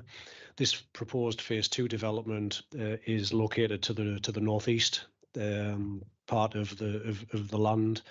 and it's bound by the red line as shown there. Just for a point of reference, the town centre is located approximately half a kilometre to the east of this particular application site. If we just move on to the next slide, please, and I'll talk you through the key components of this proposal. So permission's been sought for the construction of 70 dwellings on the site as a continuation of the first phase of development. Members will be aware that the first phase delivered over 90 units of accommodation, all of which were affordable units. This scheme is slightly different insofar as it proposes 60 market houses for sale on the open market, with 10 of the properties being affordable. The mix of houses would be 1, 2 and 3 bedroom properties, and that would include 10 2-bed bungalows. And in terms of the affordable housing mix, which equates to 14% of the total units on the site, that would involve 4 1-bed starter homes to be sold at 30% market discount, 2 2-bed houses for affordable rent, and 4 bungalows for affordable rent. Means of access to the site is through the Phase 1 development area to the south, which leads off Lake Turris itself. If we just move on to the next slide. This is the proposed site layout, and I do apologise to members for the busyness of this plan in terms of the different colourings and how difficult it may be to understand. So I will just try to talk you through this. The access to the site is, as I say, from the south off the Phase 1 development area, and then moving into the Phase 2 area, you would be met with an area of public open space with houses surrounding it. The proposed houses on this plan are shown as the dark grey or black blocks, which would all be accessed off a central access road running southwest to northeast through the site, which is the central orange line. Each of the properties would be centred around small cul-de-sacs, so effectively there would be a number of cul-de-sacs leading off that central access road either side of it. The purple areas are the constraint zones associated with ecology principally. So the area to the west of the site is a former railway embankment which is heavily planted and naturally has significant ecological value, where you would not look to build new housing. So the purple area is effectively an ecological constraint zone. Similarly, the green area to the north of the site is the constraint zone relating to the River Eye, which is located immediately to the north, and the principal reason for that constraint zone inevitably is in relation to flooding, but again also in relation to ecological value. The scheme, when it was first submitted, did include some dwellings encroaching into that River Eye constraint area, but the following advice from the lead local flood authority, the Environment Agency, and also LCC Ecology, dwellings have been taken out of that part of the site, and the scheme has been reduced down to 70 units in total as a consequence of that. If we just move on to the next slide, please. This shows a series of sections through the application site. We've included these firstly to show the scale of development being proposed. So the 60 houses would all be 2 stories in height, and those sectional elevations show the typical appearance and scale of those properties. Obviously, there's 10 bungalows on the site as well, which would be single story by their nature. The second point to just highlight on this set of sectional drawings is the orange areas which sit beneath each of the houses. So what they're denoting are the areas of built up ground within the site to effectively raise the residential plots above the known flood levels, and therefore effectively future-proof the scheme from any potential flood risk.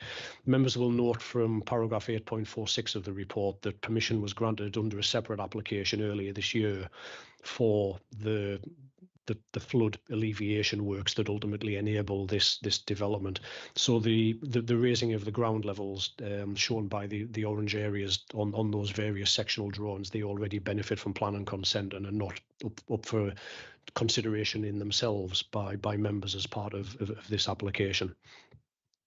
If we just move on to the next slide, this just takes a slightly closer look at one of those sections as a typical example. So on the left-hand side, in the very bottom bottom left-hand corner, you can see the river level of the River Eye.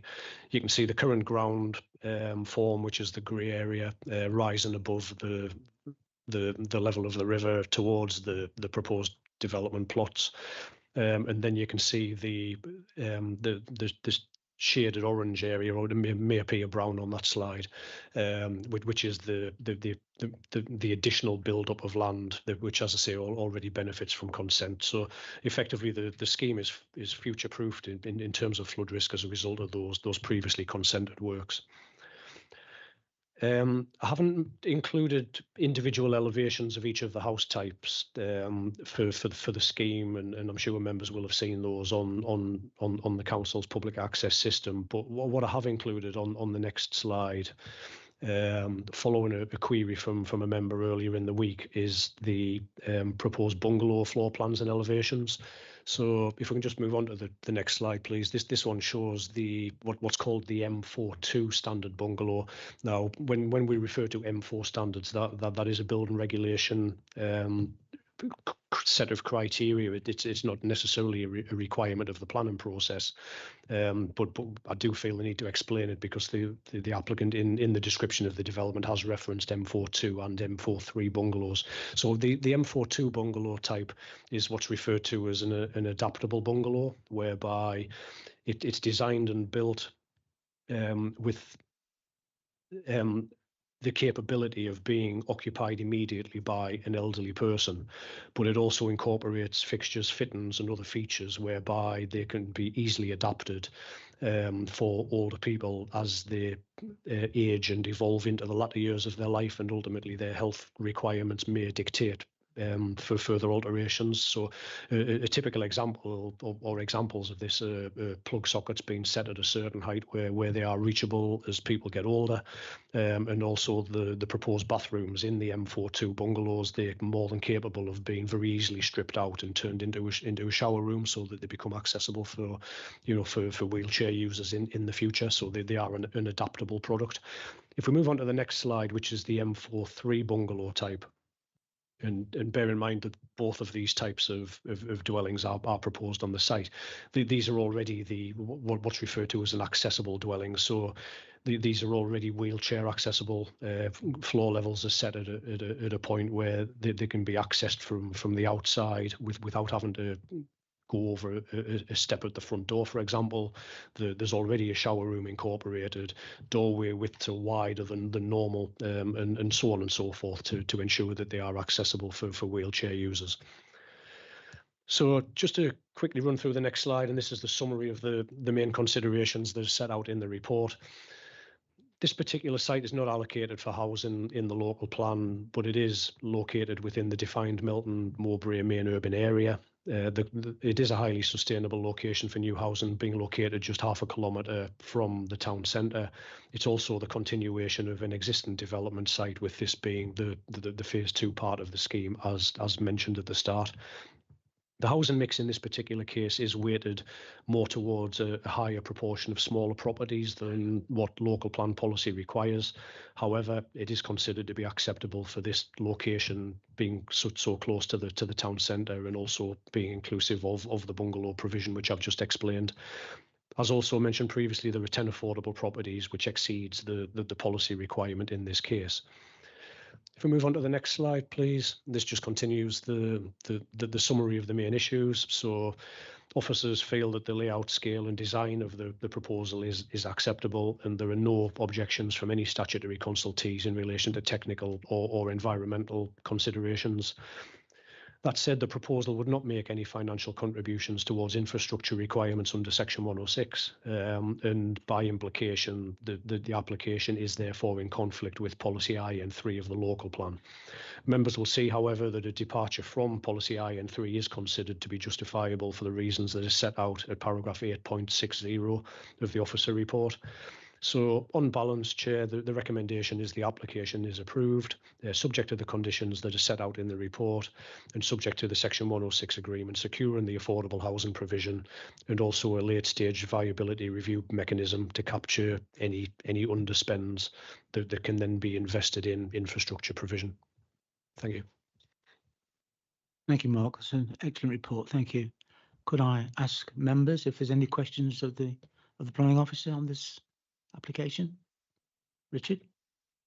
Thanks, Chair. Mark, on the elevation plan of the meterage of the houses that the policy had already gone through with the build-up of the housing, has the roads been built up as well? Or are the roads, at what level are the roads at compared to the houses? Because if houses aren't flooding but roads are, how do residents get to the houses? That was the only. Yeah, thank you, Councillor Sharp. The road levels are also built up, so that the site in its entirety is effectively lifted above The whole the site's flood risk. Yeah, that's right. So I just saw the houses had been lifted, but the car was lower on that. Yeah, if we could just go back to slide 20. Sorry, no, slide 17, please.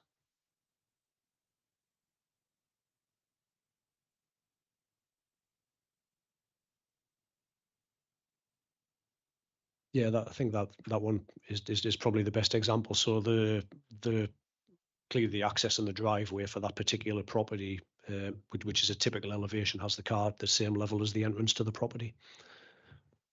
It was just more the access roads in and out. Are they going to be the same? Because I know a lot of roads, when they come down through there, they'll drop and then come back up to the houses, but the houses are set up higher. It was just a thought. Yeah, the entire site has been looked at from a flood risk perspective. So the enabling works which have already been consented create development plateaus and clearly the roadways that connect to those. So the entire development site is effectively lifted above the flood risk area, which includes the roads. Thank you. Councillor Higgins? Yeah, I may have a question, but I don't know if it'll end up becoming an exempt item because of commercial interest. But I wouldn't mind if I could speak to the solicitor council and then work out whether what I'm going to ask or say is could be potentially exempt. Yeah, can the question be asked without causing any? Well, if No, I ask no, the question, it'll yeah, reveal exactly, a commercial matter. Yeah. yeah. So that's why I want to just ask the So do solicitor you want, council and then. do you want 2 minutes? Yep. Yeah, we'll just take a very short recess of 2 minutes, if that's okay.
Everyone looks as though we are all back. Thank you.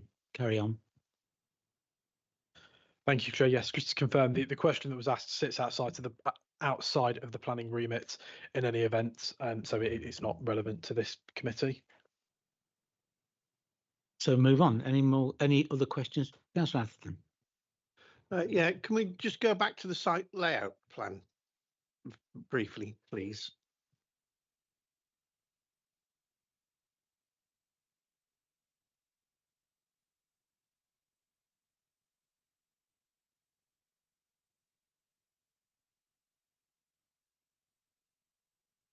Lovely, thank you. So each of the houses is on the end, is on a cul-de-sac, yet there doesn't appear to be any turning circle at the end of any of the cul-de-sacs. How are vehicles meant to turn round, especially things like the refuse collection vehicle?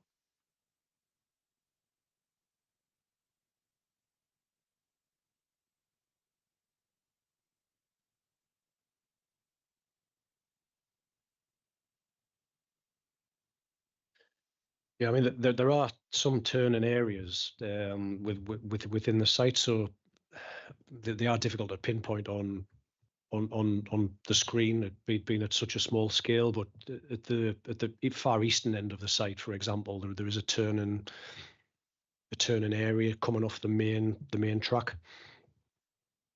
Oh, sorry, the main access road. There are others dotted around the site as well. But I mean, what I would say is that LCC Highways have obviously reviewed the proposal. There have been revisions to the site layout as the application has evolved, and that's included providing swept path analysis for refuse and delivery vehicles. And the advice from Highways is that it is acceptable as a layout subject to the conditions set out in the report. Yeah, so there may be turning areas on the main drag in the estate, but I still can't see turning circles at the end of any of the cul-de-sacs. And despite the fact that LCC Highways say it's compliant, in this particular case, I don't trust the advice of the expert because there are no turning circles. How are residents or visitors or the refuse lorry supposed to turn round at the end of each of those cul-de-sacs on which the houses actually sit? Yeah, I think in terms of the refuse vehicles, the intention with the cul-de-sacs is that residents will take their bins up to a collection point next to the main access road, and you can see very small areas that are identified on here for collection.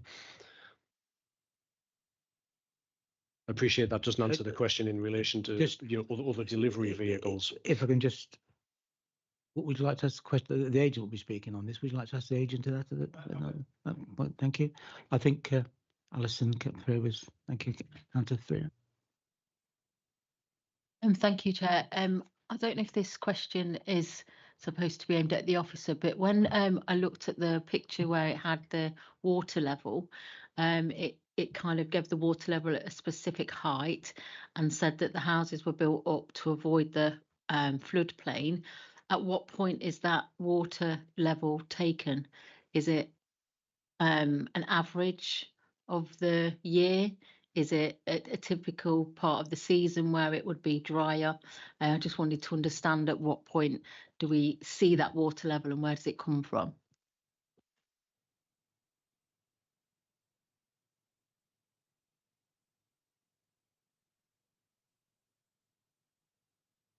I don't know the answer to that, but just to, while my colleagues on my right are sorting it out. Yeah, I mean, obviously they put together a 1 in 100, 150 or whatever flood risk assessment. I would imagine they'd be born out of the flood risk assessment that the lead flood authority have based their metrics on.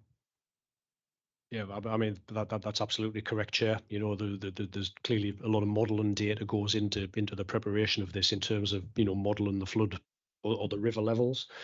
So my understanding is that what's shown on these plans is effectively the average river level over the course of a year. But in terms of actually the flood alleviation works themselves, which, as I mentioned earlier, have already been consented. The modelling associated with that will have been based on, you know, one in 100-year flood risk plus I think 10% allowance for climate change. You know, so that it is modelled off you know, not a worst case scenario, but certainly a very bad case scenario. I'm looking at Councillor Freer. Is that sufficient under the day? I understand that it's taken an average, and I understand that the leading authority on this has obviously undertaken this work and modelling. It doesn't particularly answer the question, but also what do we call a bad and what do we call a good? It's kind of not, but it's kind of skirting around the issue. But I'll take it that the authority in this area has taken everything into consideration, and it's what it should be according to a plan. Well, my idea of it, I'm reading the reports and some of the information on the portal that they've took a 1 in 100 and 1 in 50 year flood risk assessment over the site, and I would have thought, I don't know, I can't say, I'm not a planner, but that was my understanding when I read the report.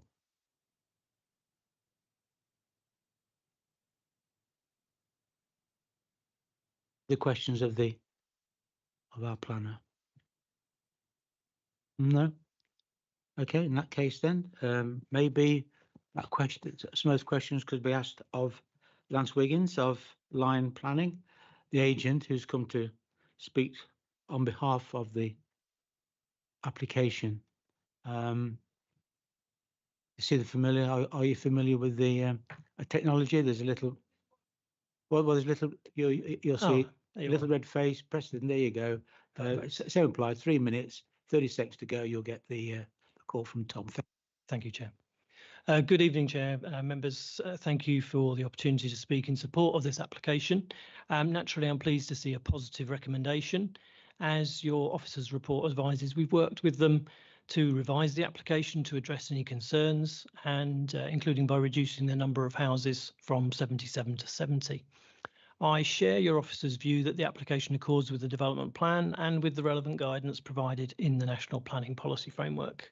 The proposal would make a significant contribution towards the council fully meeting its housing needs, which have been recently increased by reference to the standard housing method.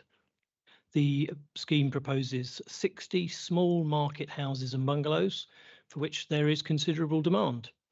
Over half of the market accommodation would be 2-bedroom properties, as you've heard. The scheme also includes 10 affordable houses and bungalows for rent and discounted sale. Affordable housing accounts for 14% of the proposed dwellings, exceeding the percentage required by current local plan policy. The proposal would give rise to economic benefits in terms of employment in the construction of the scheme and additional spend in the local economy. The scheme would also bring a number of environmental benefits in terms of habitat creation and enhancement, including the formation of 2 areas of open space that would be available for both residents of the development and other local people. Your officer's report confirms that there are no objections to the application from any of the council's technical consultees, including in relation to highways, ecology, drainage and flood risk. The landscape impact of the proposals would be minimal due to the location of the site as indicated in the impact on character of the area section of your officer's report. The application is accompanied by a viability assessment, which demonstrates that the development is only viable if no financial contributions are made.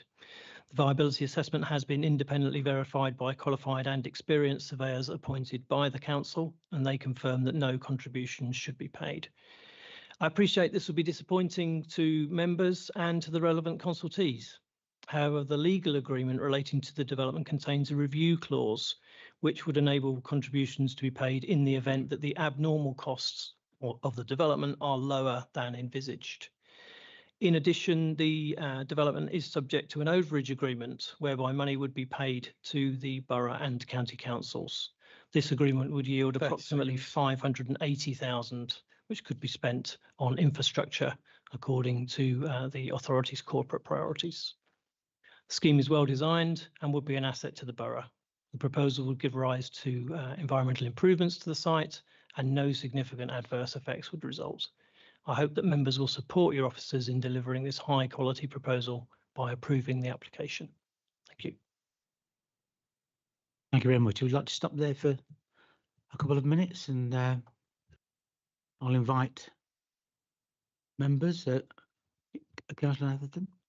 Yeah, so you may have heard the question I posed just a few minutes ago about turning circles. The plan we had up on screen doesn't appear to show turning circles at the end of cul-de-sacs. So I'm interested to know how residents are supposed to turn round, or visitors turn round, or the refuse collection vehicle turn round.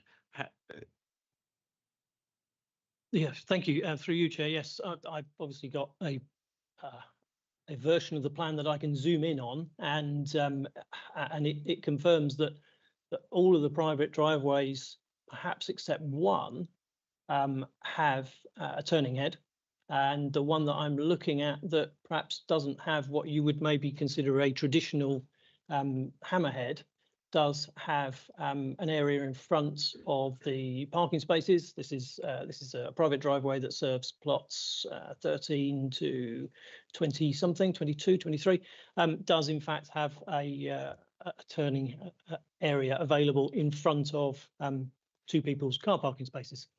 So I'm looking at each one, and obviously, as your planning officer suggested, there is a large turning head at the end of the site, and there are a large number of properties that are accessed directly off the main roads, so don't actually need turning heads. All of the others, as your planning officer said, these applications are subject to detailed review by the Highway Authority.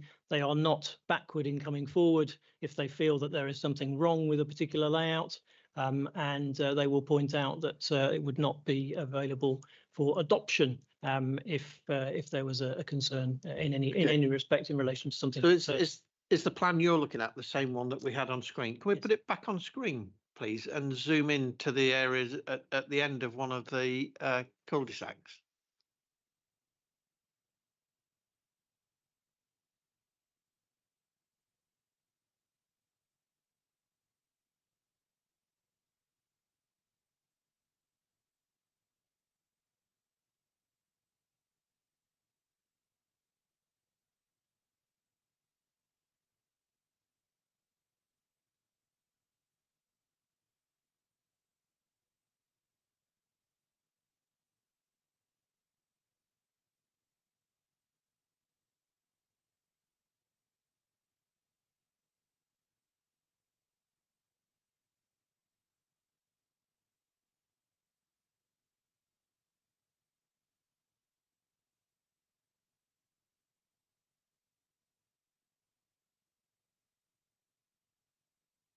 Where are we now? Any further questions, Ian? Are you?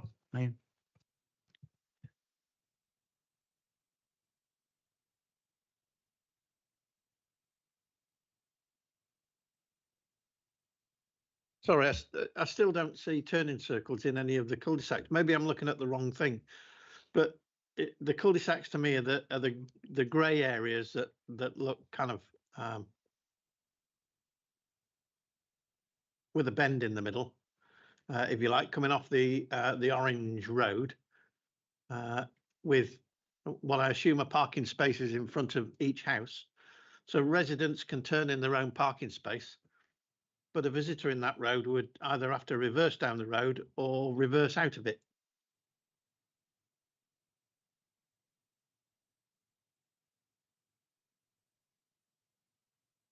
Is that a question or part for debate? I'm a little confused with that one, Ian. Yeah. Well, I was looking for clarification as to where the actual turning circles are shown on the diagram. No, and I think it's a valid question. I think what Councillor Atherton's saying is on the grey individual cul-de-sacs, the agent has implied, I believe, that they have turning areas of some sort, but it's not clear from the diagram where those turning areas are.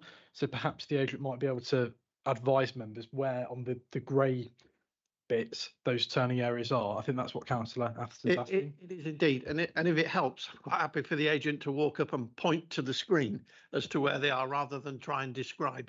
I did suggest that. However, I'm informed by my colleague here. He needs a microphone. So let's have a halfway house. You come and point up if you're so kind, Mr. Wiggins. Yes, of course. If you come up and then go back to your seat and use whatever narrative you can to try and enlighten us all, if you would do. Thank you.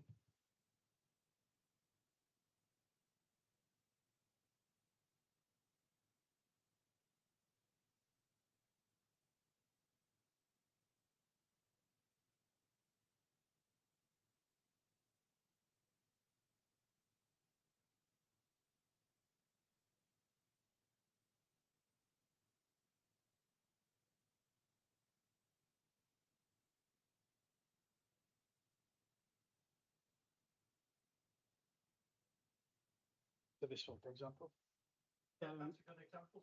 Yeah, so that has a wider area in here for turning. And obviously people are able to maneuver between these car parking spaces. These car parking, the spacing between those rows of car parking spaces would be approximately 6 metres, which is the same as you get in a supermarket car park.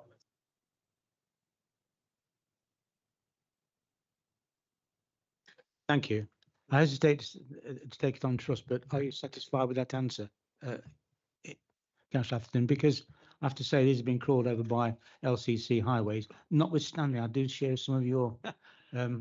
So, am I satisfied with the answer?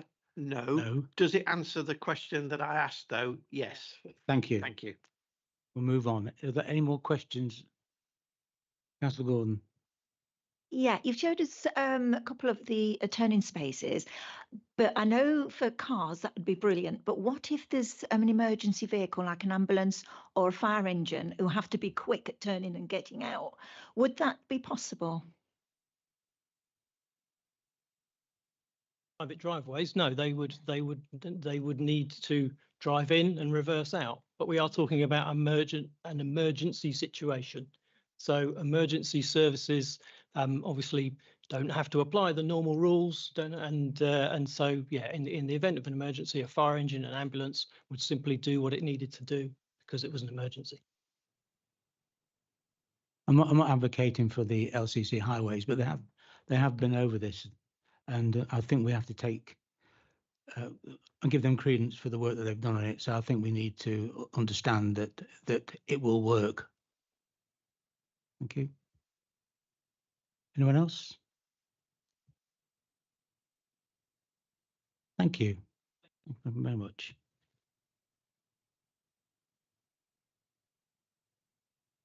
Can I just open now? After that, can I open the floor for debate on this, Councillor Brown? Yeah. Suppose my observations on it is that yeah, it's in the town. It's providing smaller sized houses. It's market rent, which is compared to the other site, which is mostly affordable, which is adjacent to it, etc. Meets all of the local plan policies, etc. It's satisfying all the statutory agencies, etc. A bit disappointing that there is no infrastructure levy, no Section 106 coming, but that's the nature of the beast at the moment. That's not going to get any easier with build costs, etc., going to increase further. And it's obviously meeting that need of the Melton Mowbray community, which needs smaller houses. And we do often sit here and say, why we got 4, 5, 6 bed houses when we want 2 and 3 beds. So from my point of view, it satisfies that. I can see the concerns over the river and water level, but that's been addressed in a previous application, etc. And that would have to be dealt with if that fails later on in the future. However, we know there's massive demand for small houses in the town. We know what the rental market's like, etc. And we know that obviously if this is coming back with another 60 affordables that have concerns, because I think you need to mix up the communities a little bit, etc. Everybody knows my views on that, the advocate on that. So subject to what other people are saying, I think you know, it meets those requirements. It's not perfect. It's never going to be perfect because of the way things are today, but it will give us something that meets that demand and is hopefully affordable as well. You know, it's that smaller size, etc., in an area that actually has got infrastructure. You know, we do have doctor surgeries, we do have libraries, we do have stuff in the town, etc. So, subject to that, you know, I'll be voting to with the recommendation to approve on this one. Thank you, Councillor Brown. No, Councillor Pritchett. Thank you very much, Chair. I'm rejoicing with this application. I enjoyed reading all the documents on the portal and the officer's report. You've obviously worked together. I do enjoy the small houses, bungalows. We don't see so many bungalows. So I'm very happy with this. In respect of the point that was made earlier about the bin lorries, I have a number of closes and they can reverse and they can go and collect from a few houses at a time, so they don't have to drive past every house. And if it does become a problem, they're living quite close to the tip, Chair, they can take it themselves, like I can. I live close to the tip. As a planning consideration, Councillor Pritchett. Is there anyone else who would like to? Councillor Free? Notwithstanding everything that Councillor Brown has said about this site, I think it's not good. You've got already a massive site with a lot of affordable houses. Then you've got another site that's proposing a lot more houses. It's saying that it's close to the town centre. I mean, that's geographically it's close, but where it sits in terms of and I live not on that site or on Lake Terrace, but behind it, that road to cross over, it's citing Aldi as a facility. You can't cross the road. And if you're proposing bungalows for old people, or you're proposing a house that can sustain adaptations for someone that's disabled, how do you propose to get across the road? I'm an able-bodied person and I can't get across the road. So I don't see as saying that it's got facilities near it as a benefit to a site like this. I see the cul-de-sacs, and I do note the comments from the antisocial behaviour officer, but until the site's built with all those cul-de-sacs and crossovers and close-knit communities, we've got a close-knit community in Melton that doesn't work. So how we're proposing this one would, just because it meets certain policies, I don't particularly see as not contributing to the local community in terms of like the 106 agreements as a outweighs the benefit of providing some bungalows for people who are disabled or elderly. It doesn't weigh up in my book, and I don't see as though it's if you're not helping towards the infrastructure, you're not helping towards highways and creating anything to help people, I don't see as that is a benefit to the community or Melton Mowbray as a whole. But, you know, obviously, as has been said, it satisfies policy, but it doesn't support the community, in my opinion. Thank you for that, Councillor Freer. Does anyone respond to that, Councillor Higgins? Yeah,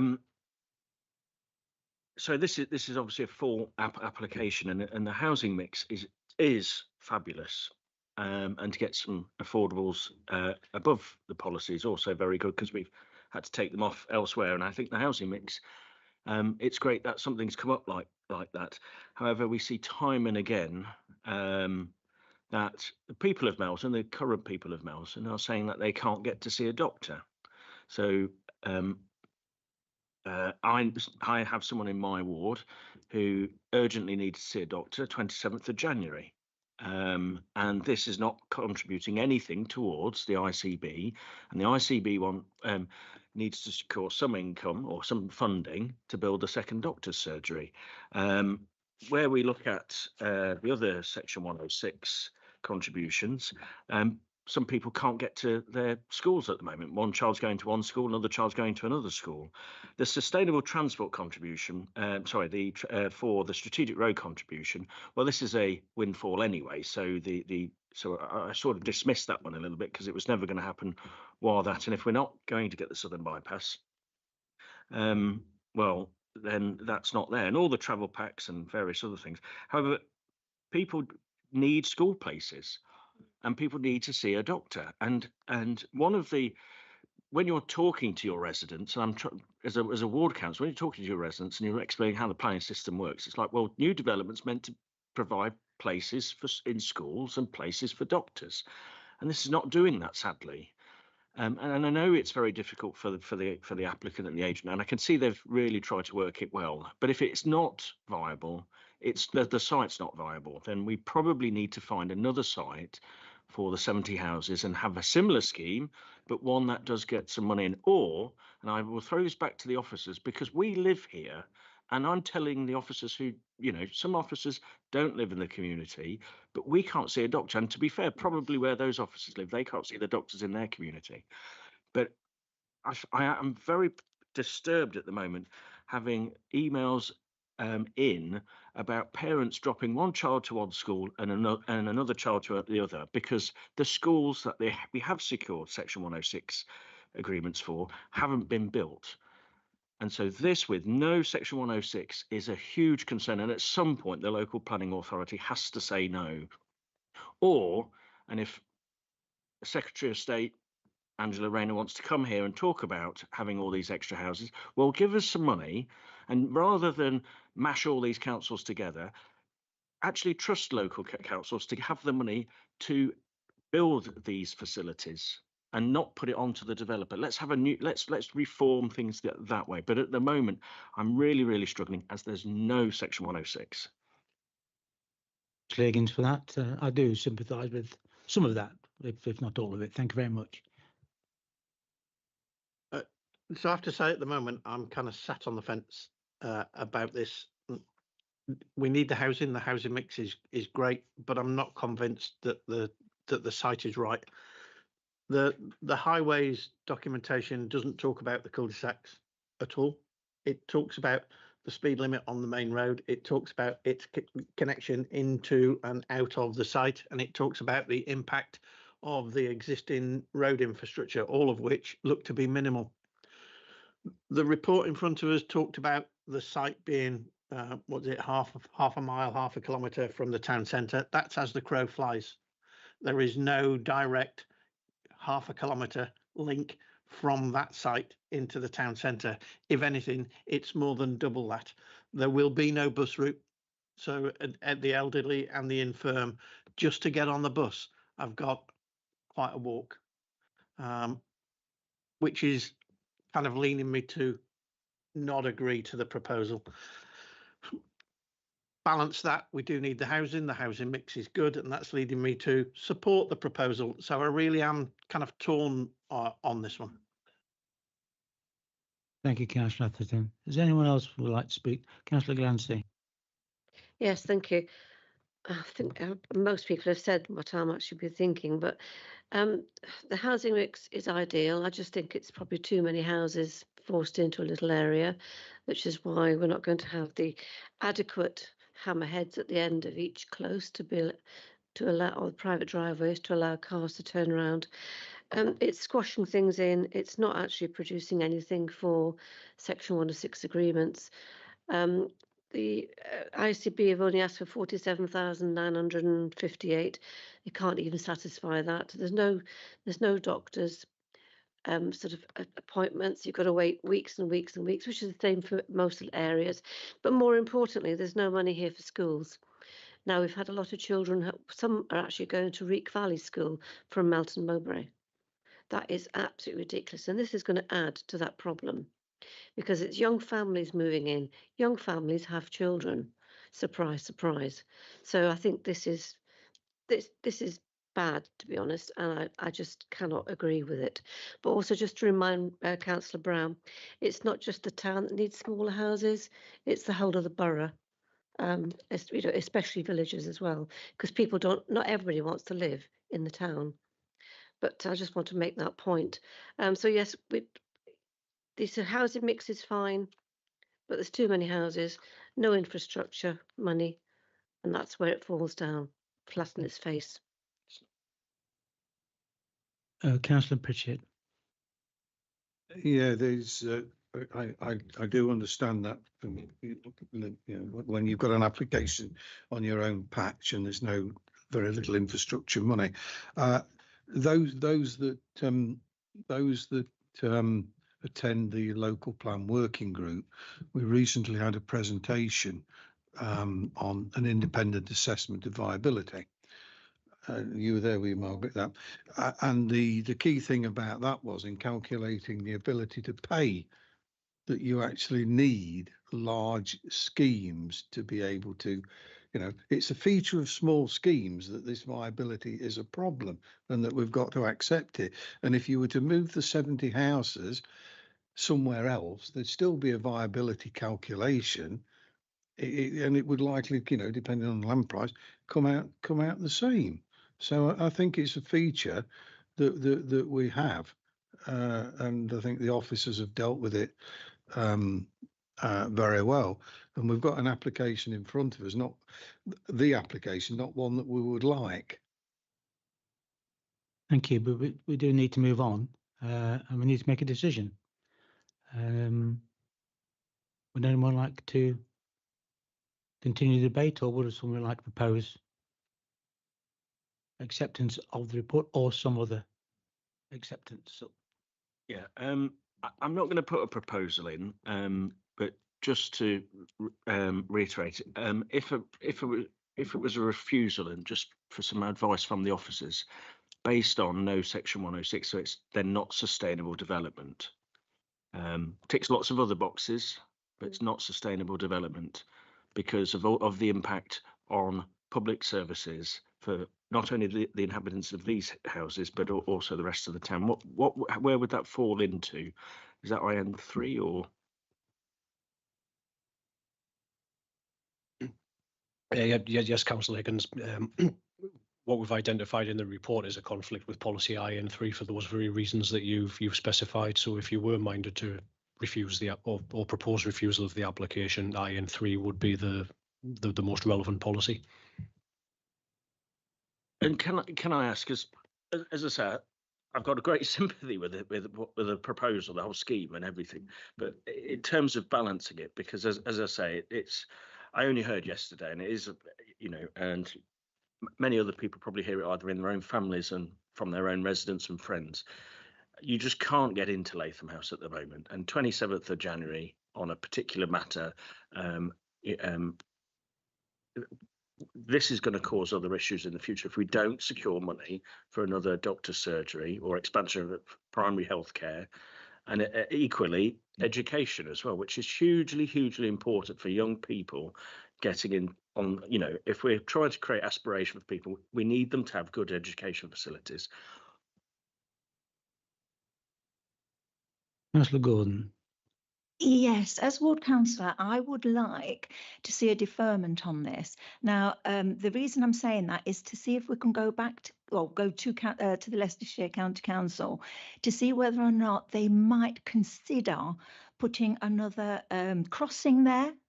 Traffic, with the lights and everything, so that people can cross over, but not just because of that site, but because it is difficult to cross over anyway. So it would be great to have that.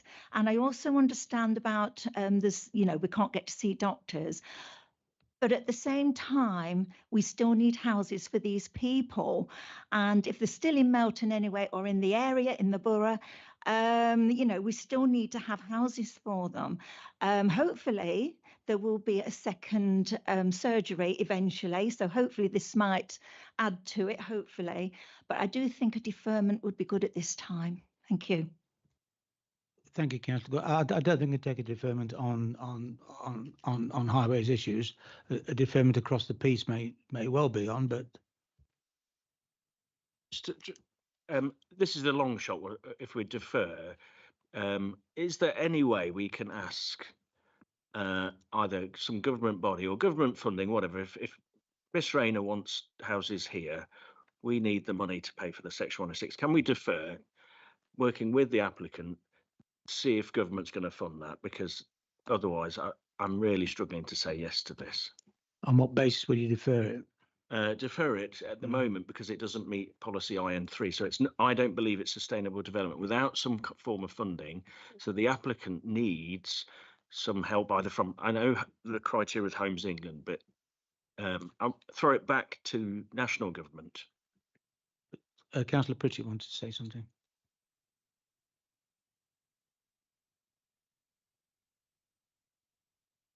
Sorry, is there not a late stage viability review of which the presenter said that if funds were available, there would be some extra found?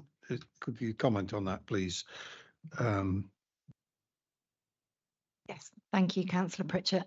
You are correct. What we have done as part of, what Mark has done as part of this application has gone through all of the financial information, has sent that out to a independent third party to review the financial information in terms of viability. That has come back to say the site is financially unviable.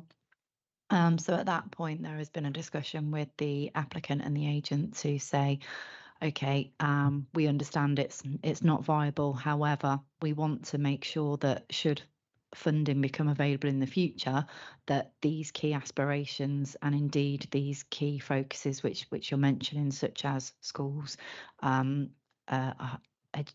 highways, etc., they don't get lost and actually the funding goes to them as per would be usual as part of the SPD. So that clawback mechanism does actually introduce a layer of security if there is funding found at some point. I do think we need to move on this one. Would somebody like to make a proposal for a deferment, or would we like to propose the acceptance of the application as it stands? I propose a deferment for the reasons that I've already stated, because I do think that we can go back to Leicester County Council. I don't just on that matter. I don't think we could take a defer. I'll speak to Tom, but I don't think we could take a deferment on that basis. Okay.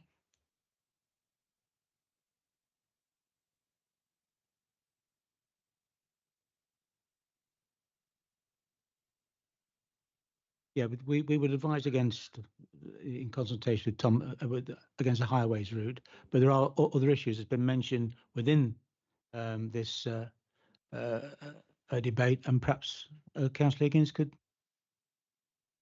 I would be willing to defer on the basis of IN3 because to give the applicant the best chance and to see if there's any source of funding, and I'm sure it's probably already been explored, but at the moment, I'm struggling. I can't support it without any infrastructure funding for the reasons I've set out before. But I see the merits of it, and that's why I'm happy to put forward a motion of deferment based on IN3, and then the council and the applicant work with the MP or whoever to see if government is willing to fund this infrastructure. And if the government's not willing to fund it, then we make a decision. But then we know what the national government means, where it keeps saying, let's build all these houses. Let's put the onus back on them. Thank you, Councillor Higgins. Councillor Pritchett, just one last comment. Yeah, I don't know, Chair, whether it would help councillors if we knew actually what the abnormals are.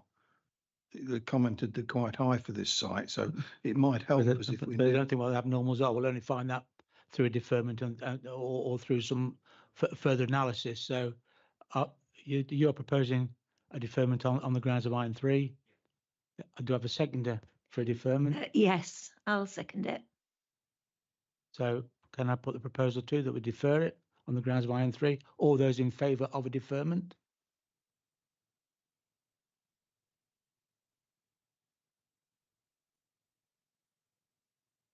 Those against? Abstentions? The deferment is carried. Thank you. Chair, for reasons I mentioned this morning, I have to leave now, but thank you very much. Later. You're more than welcome. Thank you. Thank you for your attendance. We'll move on to this one now, bearing in mind that at 9 o'clock we have to take a vote whether we're going to stay or not.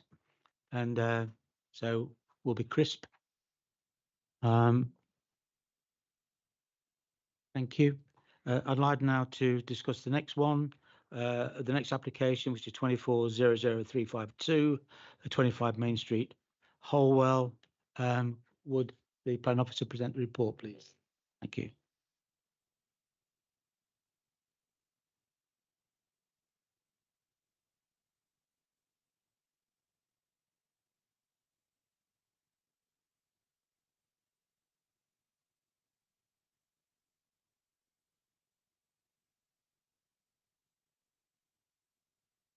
Thank you, Chair. So this application seeks planning permission for the change of use of part of the existing paddock to residential curtilage and the extension and alterations to the existing bungalow.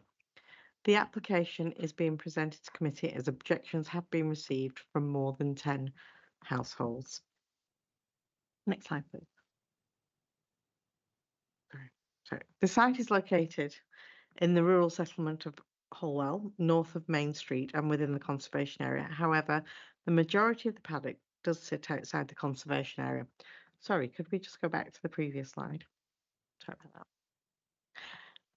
You can see the conservation area identified with the green dashed line on the site plan. But there is a public right-of-way, G100, which runs north to south through the site along the western boundary, terminating at the end of the paddock. That's identified by the purple dotted line. Also, we have a row of 3 listed cottages located to the southwest of the site, fronting Main Street, as can be seen in the photograph on the left-hand side. Sorry, next slide.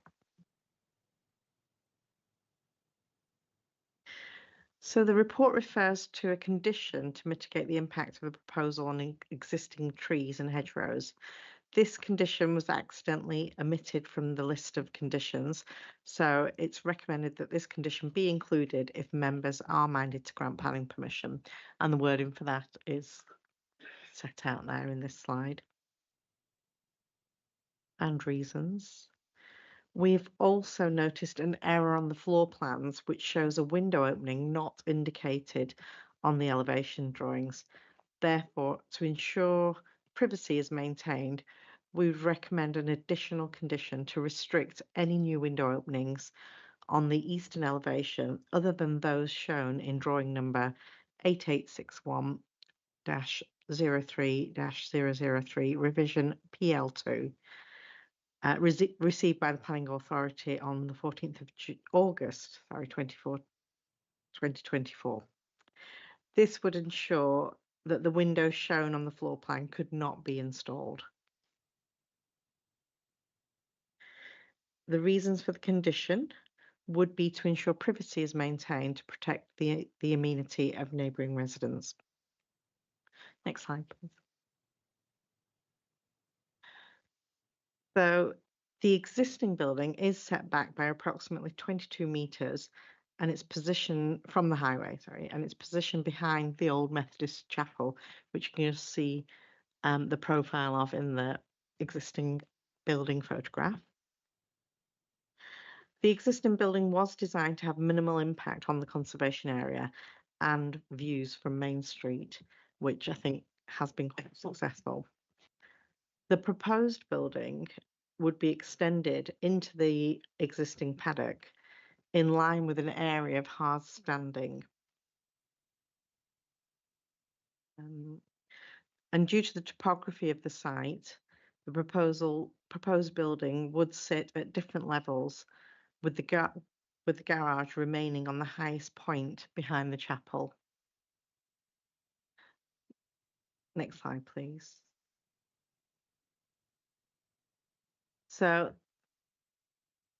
the building has been designed to be in keeping with the scale and form of traditional outbuildings and barns that we'd see in the area, and that can be seen in the adjacent sites. So as you can see in the photograph and in the CGI, the buildings step down, the outbuildings step down in line with the topography. So the proposed development has, the proposed development has been designed to be in keeping with adjacent buildings. Next slide, please.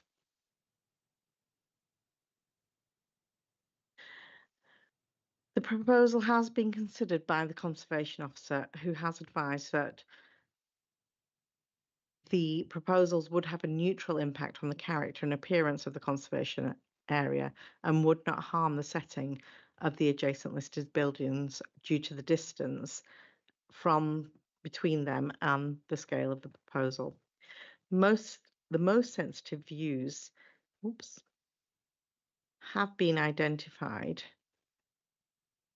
from the public as being from the public footpath down towards the paddock and back towards the conservation area with the roofscapes of the historic buildings along Main Street.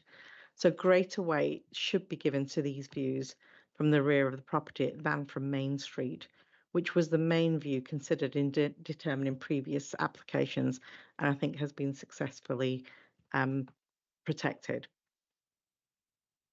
Final slide, please.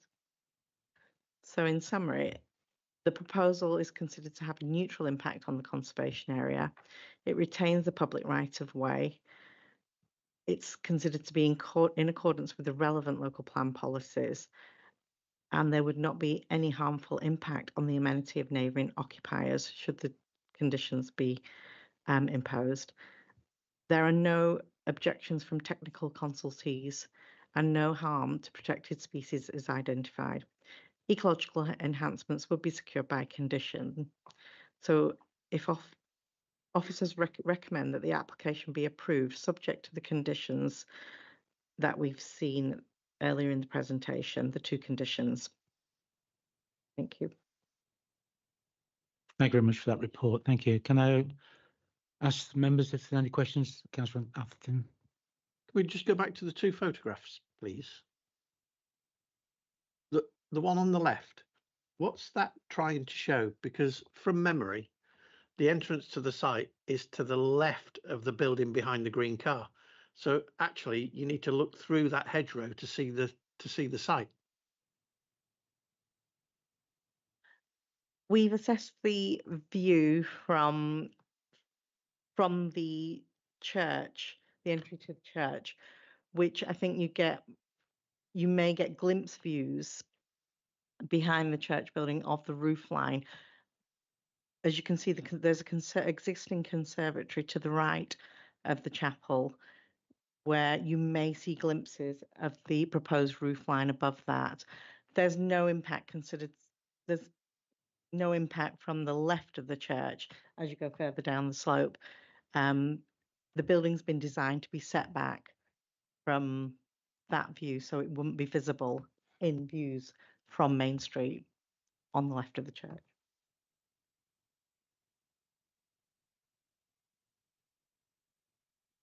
Does anyone else want to ask a question of the planning officer regarding the application? Not see anyone. Okay, thank you very much. So can I call upon the speaker? The first speaker we have on the list is Simon Wilkinson Blake as objector. You've been very patient. You've heard me say this long enough every time. 3 minutes, little face, red button. Can you see this little face in front of you? It's the middle button on the bottom, at the very bottom. Yes, can you hear me? Yes, we can. Great. Thank you very much. 3 minutes and. Councillors, good evening. I live in the Old Methodist Chapel on Main Street, right next door to number 25, and I'm speaking for, and I am one of the 20 objectors to the proposed development, and I'm glad to say some of my fellow objectors are here this evening at the back of the room. We feel very strongly that the scale, the mass and the design of this proposed contemporary style property is wholly inappropriate to the traditional built-up parts of the Holwell Conservation Area. The existing property is a single-storey brick bungalow set down from Main Street and adjacent to Grade 2 listed cottages. The proposal is for a new 2-storey rendered house, adding around 2.5 metres to the existing bungalow ridge height, plus a new extension into the open countryside and more than doubling the existing footprint. So this proposal will, we believe, result in substantial harm to the character and appearance of the conservation area. with no public benefits to outweigh the harm. Indeed, your own report confirms that the proposal, and I quote, will have a harmful impact upon the amenity of the neighbouring dwelling as a result of overshadowing and loss of light. The reclassification of the existing paddock to residential curtilage, resulting in permitted development rights beyond established limits for Holwell, cannot be acceptable. What this highlights is the sheer size of the extension extending out into what is currently open countryside. I'm just going to touch very briefly on the gravel access. It's not suitable for vehicles carrying heavy building machinery and materials, but I understand that I can't bang on about that too much because it's not really a planning consideration. However, it will cause problems out on my Main Street, which can be dire at times. So if you are minded, councillors, to approve this application, could we please just have a brief conversation after about some conditions on delivery and working hours, please? As has been mentioned, a similar proposal, very similar to this one, was refused unanimously by this committee in 2004 because it was decided to have a detrimental impact on the Holwell Conservation Area. 30 seconds. And in the case of today's proposal, it was also in breach of a very specific design breach with explicit restrictions granted for the present bungalow. Now, today's proposal we're discussing today is even more flies in the face of that design brief, with a far larger expansion, not only of the dwelling, but also of the land right down to the old railway line, which is an important nature corridor. So nothing has changed materially. But could you wind up now, please? Yes, okay. What we're saying is nothing has materially changed in Holwell since 2004 to make this approval more appropriate. So please do not approve. Thank you. Would you stay there for 5 minutes? Thank you very much. Any questions of the speaker from the committee members? No, looks as though you got away scot-free with that one. Thank you very much. Thank you. On that basis, move on to the agent for the scheme, which is James Botterill of HSSP, who's speaking for the scheme. Thank you. Again, you've been very patient, sat there. You know about the red button. There you go. 2 minutes. Thank you, Chair. 3 minutes. This application seeks planning consent to extend and renovate a 1980s bungalow located on the northern edge of the village, set within Holwell's conservation area. The existing property is in much need of renovation, and the existing design and palette of materials is of poor quality and has quite a negative impact on the surrounding area. The applicants, together with the design team, recognise the opportunity to create a much improved design through a series of extensions which would create a house which is contextual to the existing village green and would respond positively to the setting of the conservation area. Pre-application advice was sought prior to this application being submitted, as we wanted to work closely with the conservation officer at an early stage. I personally met with Toby Ebbs on site so we could discuss the unique character of the conservation area along the northern edge of the village. Following this meeting, the principles of the proposed design were established and later fine-tuned to make sure the design met Toby's initial design brief. Toby's assessment of the site was that the existing property makes a negative contribution to the conservation area, but having worked with us developing the current proposal, he is happy to conclude that the net result has an overall positive impact, which was our goal from the very outset. Back in 1984, when the original property was approved, little consideration was given to the views of the site within the context of the surrounding historic buildings and the public right-of-way to the north. The new design, although larger than the original property, is now far more in keeping with the form, scale of the traditional neighbouring buildings and reads coherently with the historic northern edge of the village. As well as working closely with Toby on the design of the scheme, we have also worked hard to respect the amenity of the adjacent residential properties.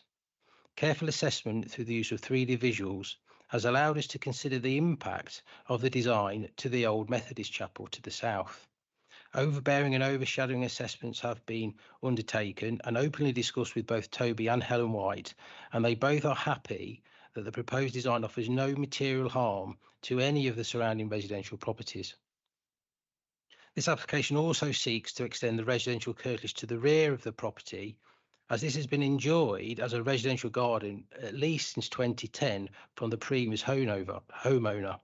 The increase in curtilage is not significant and is very much in line with the adjacent gardens along the northern edge of the village.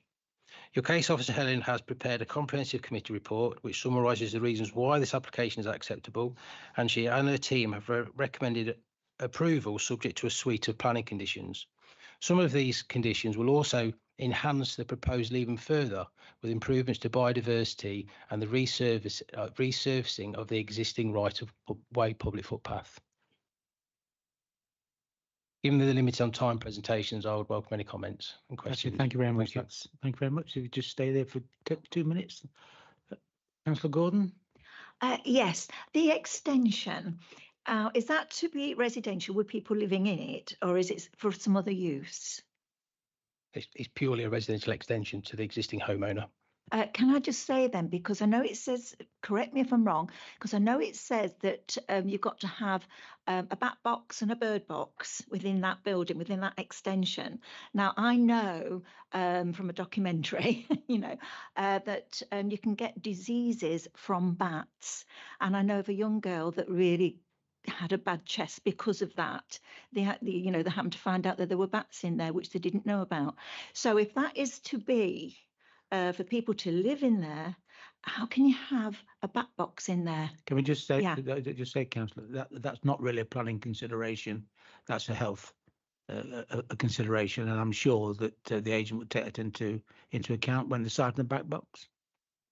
Yeah, I mean, as architects and designers, especially with the new ecology regulations, we're very familiar with putting bat boxes and bat bricks into all our designs now. It's quite common. So yeah, it's pretty much a standard procedure. Any other questions? Again, Councillor Gordon, thank you. You know, the hard standing, before all of this came about, you put all this together. How long did you have the hard standing in the paddock area? Is that from the people before that lived there, or is it something you've put in sort of recently?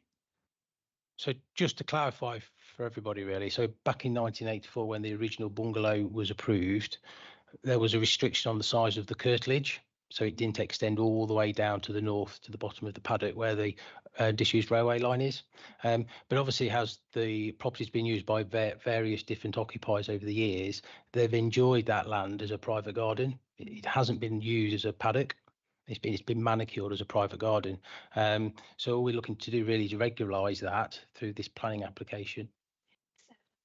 So they actually, it wasn't sort of the people that want this application to go through that's living there now. They didn't actually put the hard standing down. The previous owner that we believe bought the property back in 2010 had used the rear of the garden to the extent that we're looking to extend as a residential garden for that period of time. Thank you for that. Any other questions of the speaker from members? Okay, then we'll move on. Thank you very much. That's very kind. Next speaker is Councillor Orson, Joe Orson. With 2 Orsons as councillors. I'm not even going to pretend to explain that to you, Councillor Orson.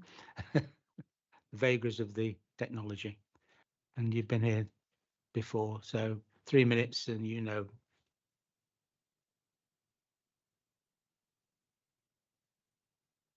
Well, first of all, I'll be brief. Just before we start to that, and I'm going to keep your.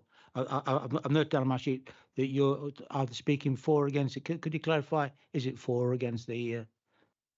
Clarification is speaking on what I believe the views of the residents. Is my job to represent their views of the community, and that's what I'm doing. So I'll take that's not in my 3 minutes. I'll be brief, which I'm sure you'll be pleased about, and thank you for allowing me just to address you tonight on this application. mean, Holwell is certainly one of my favourite villages, by the way, in the Old Derby ward, and as you well know, I do represent well over 40 on the county council too, and again, it's in those top 3 of my favourite villages, and that is because it is of quite an unspoilt form, really. I've represented Holwell on both tiers of local government for a long time, as I said, and have to say it's very unusual for applications to cause a stir in this village, mainly because there isn't many applications at the end of the day. So to have 20 people make comment from 19 different houses is quite something, actually. I do remember the 1984 application even, and if I remember right, there weren't any objections at all to that or any comment. The comments are quite wide, and all I can do is cherry pick what I believe are the main points, Mr. Chair. And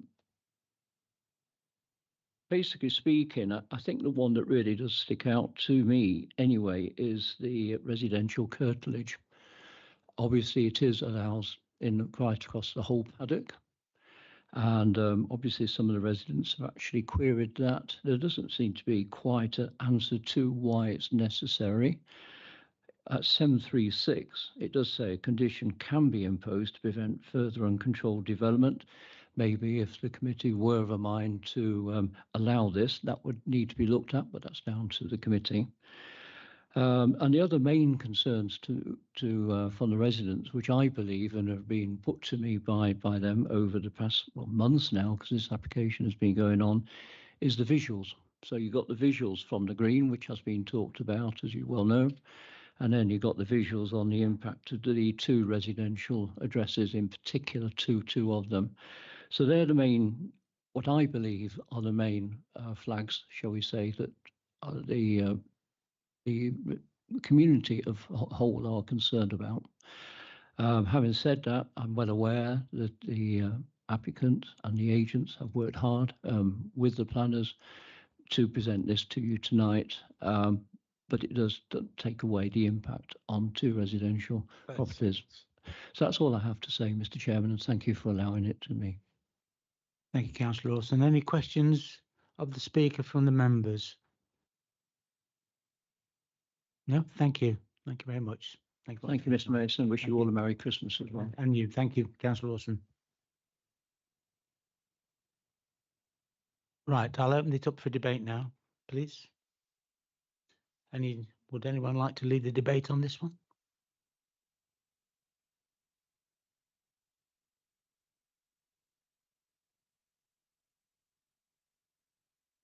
I'm very sorry, I can see your hand up, but I'm not allowed to take in a planning meeting questions from the public gallery. Brown.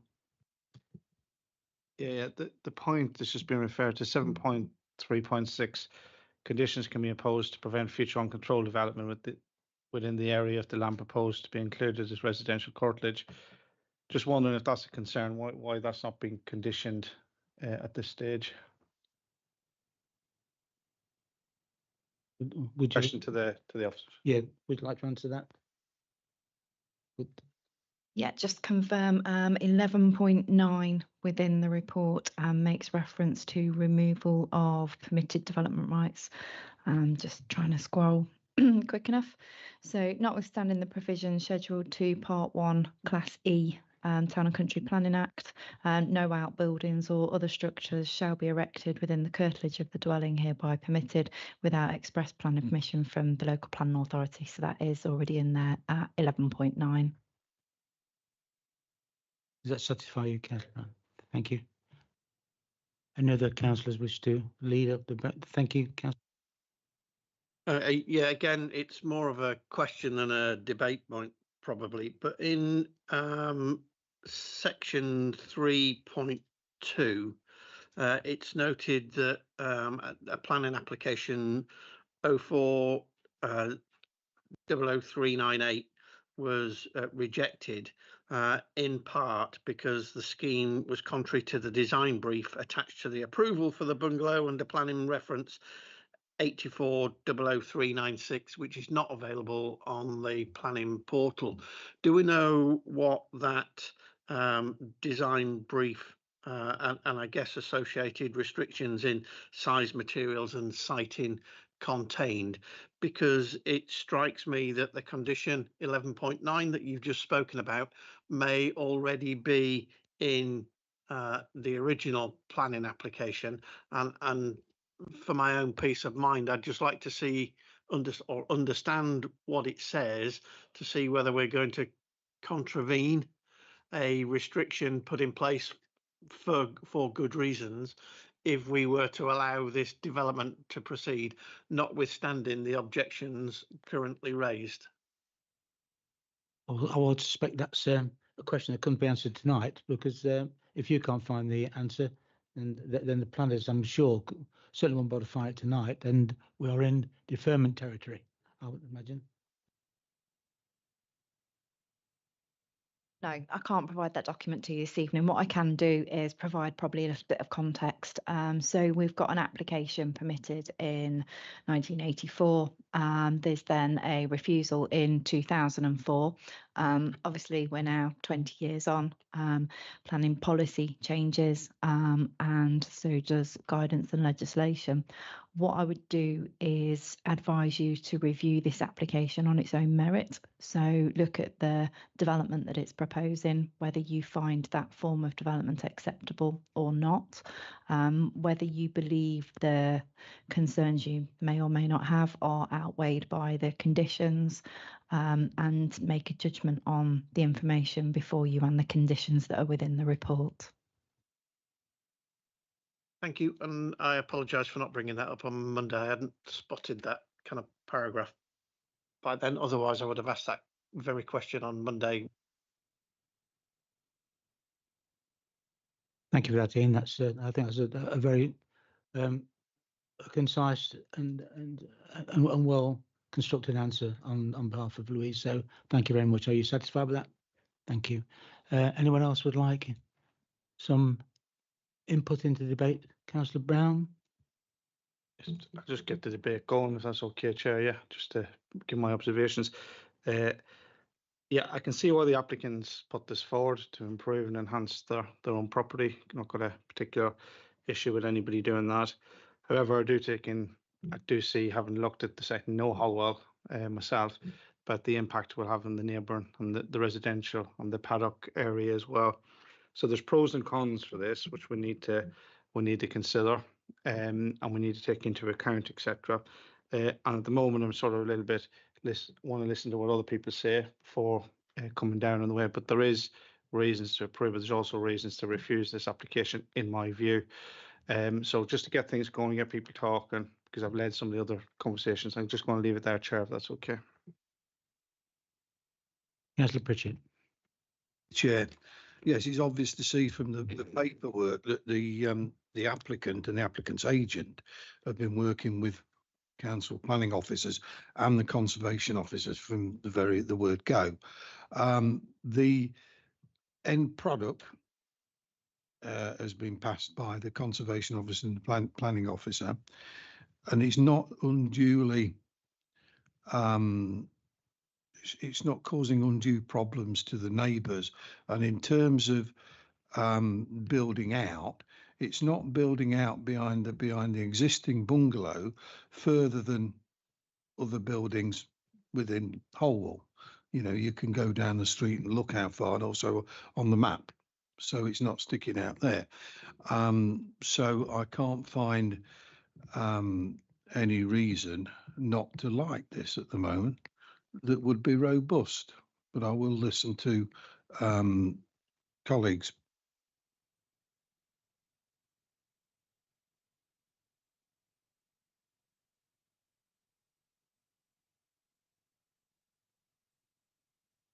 Just a point raised to my left, that does the end of the building go past the existing build line, or the properties on the rear?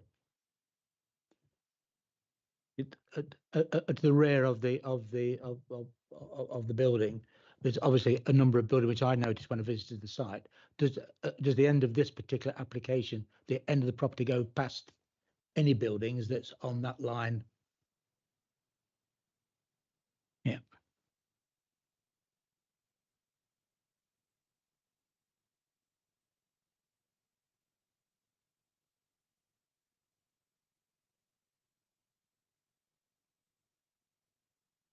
from memory, I've not got the paper in front of me with that particular drawing. It didn't, but I just want the officer to tell me.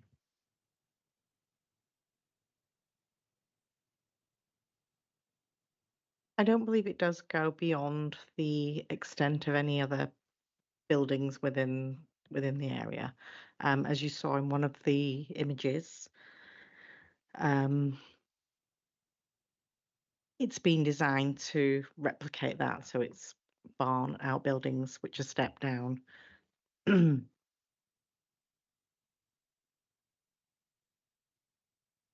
Sorry, Councillor Brown, sorry. Yeah, could we just have a little bit more definitive? I'm a little bit uncomfortable starting to make decisions based upon I think we need fact and this rather than thinking, because I'd be very uncomfortable to make a decision without us being absolutely sure. So from the officer's point of view, how can we be certain? What certain can you give members? Just going to look through the plans.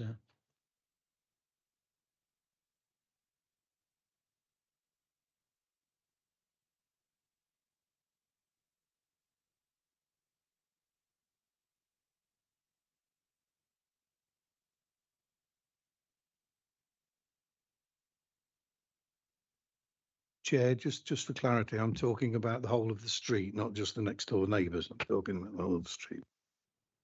I think you're talking about some of the properties a bit further down the street. Yeah.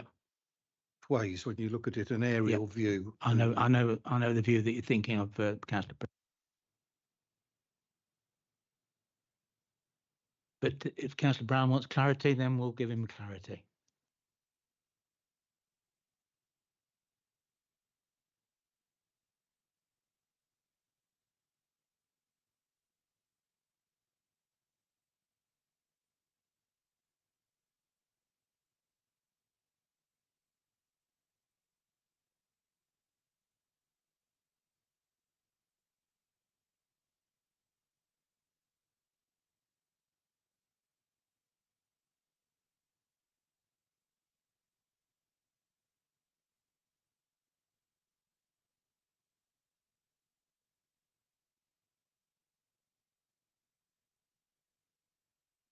Could I ask for the first slide to be brought up for this application, please?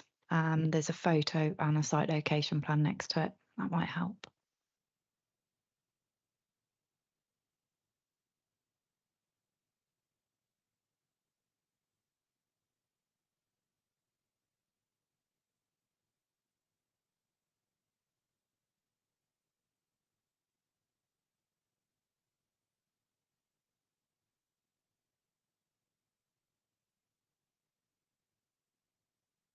So I think the only plan that we have loaded into this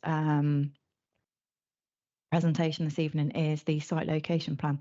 What you can see there is the various properties on Main Street. I'm looking at number 33 in particular, and you'll see that that extends down further into the kind of line that abuts the conservation area. So you've got irregular built form, I think I would describe it as, within that location. What we've also got in this scenario here is a current land levels and excavation work that's taken place over time and a patio area already. So you have an element of built form in that location, albeit this then extends it and makes it into a formal extension. But as you can see from the site location plan, you've got various elements which project quite far back into that area. Does that help at all, Councillor Brown? Yeah, I can see it, but I've got it in Google Maps now, so I do see it. It will go further back. I've seen it when it's in there, so I've just got it up myself. Yeah, so it will go further back. Yeah. Yeah, just to clarify, that diagram shows the building as it currently is, not as it will be. So it does extend beyond the level of the two outbuildings to the left of the impacted site. Looking at the drawing in 4.2 in the report.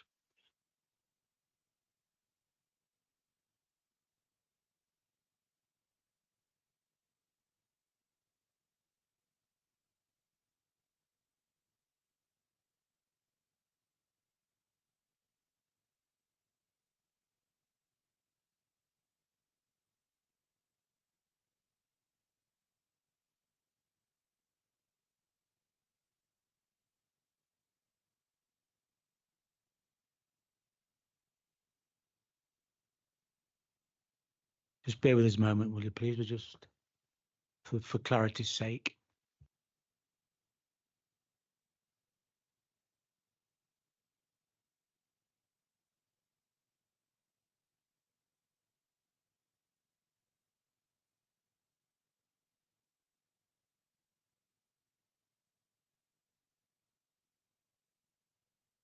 Bear with us for 2 seconds. I'm sorry about this, but we just need clarification on this, which is an important point.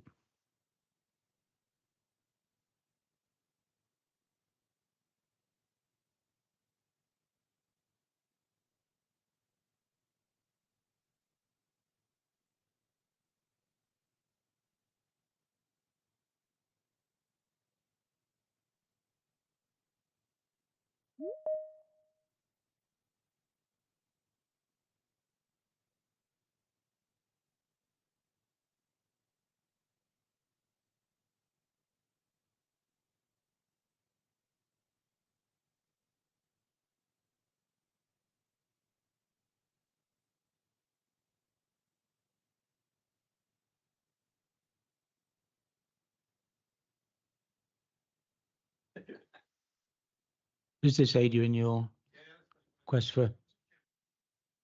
Okay. Thank you, Councillor Brown.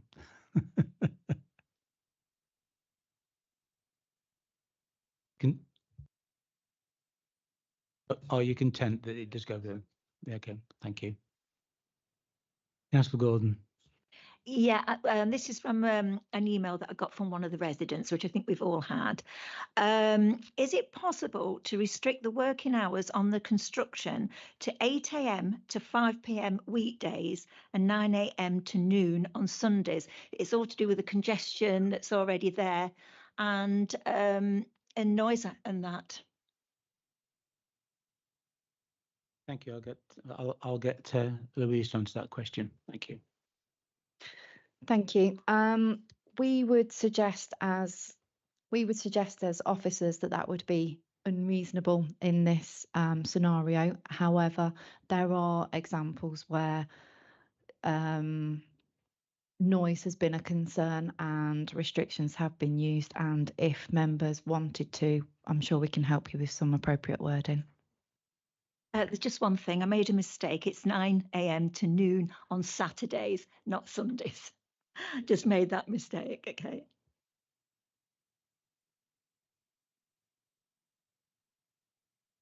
So on that basis, we can put a suitable wording together that would restrict that. Thank you. Any more observations, lead to debate? Councillor Freer. It's a difficult one for me to decide based on the strength of feeling from the residents, that the number of residents that have come forward against objecting to this planning application. But I'm kind of caught between looking at where the building sits behind everything and how far it goes out. I'm not so convinced that the land needs to be changed to change of use if it's already been used and it's sufficed for the last, I don't know how many years, 40 years. But in terms of the development going backwards, I don't live there, and that the one thing I say is it's great for someone to say something in favour of something when you don't live there, exactly the same as that application near where I live that sits behind me. But the strength of feeling and objecting it, I absolutely take that on board. And think we need to, think about it carefully, especially as Marilyn said, with the conditions and the working, if it is minded to go ahead. Thank you. But we're here to make decisions. So is there a proposal for the scheme? Not just as yet, but I mean, I would like to hear if somebody either wants to defer it or object to it, why they want to object to it. I mean, I'm quite happy to propose in favour of it. But I haven't heard anybody who's sort of not happy telling me any reasoning in planning policy and law as to why it shouldn't go ahead. Councillor Brown. Wait, on that, Councillor Pritchard, I think there's only, from my point of view, is there's only D1 and local plan you could probably go on if you are against the design of it, and H4 of the neighbourhood plan, again around design. It's the only two things I'm seeing that would link in with the residents' objections. So do we have a proposal for the scheme or do we have a proposal to refuse? Engage with Councillor Brown. What is wrong with the design? You know, we can quote the paragraphs, but I think we need to quote what's wrong. I'm not saying there's anything wrong with it, but what I'm saying is that if you look at it, to some, it could look overbearing, etc., and not in keeping, etc., to some. And that is the only two policies that link in from what I can see. Others may have a different point of view and have others or disagree with that. That's all I'm saying. And the question was asked. My observation as a councillor is to put forward my points of view. That's what I'm doing. Yeah. Okay, thank you. I'll propose that we accept the recommendation with the conditions and the revised condition regarding the non-opening of any windows to the one side of the building. And that includes working hours, Councillor Pritchett. Yes, but I think they're a bit restrictive, but I'll go along with that. Okay, thank you. We have a seconder for that, for Councillor Pritchett's proposal. Councillor Glancy seconds it. Thank you, Councillor Yes, Glancy. I'm happy, and I'm happy to have the inclusion of the working hours. Thank you. Thank you. Okay, so proceed to the vote. And you can have a show of hands for those that approve this application.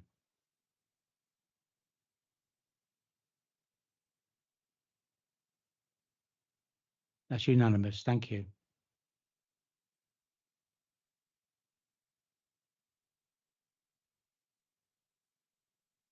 The meeting closed at 20:53. And can I thank both of our planning officers for the very well written reports. Thank you very much.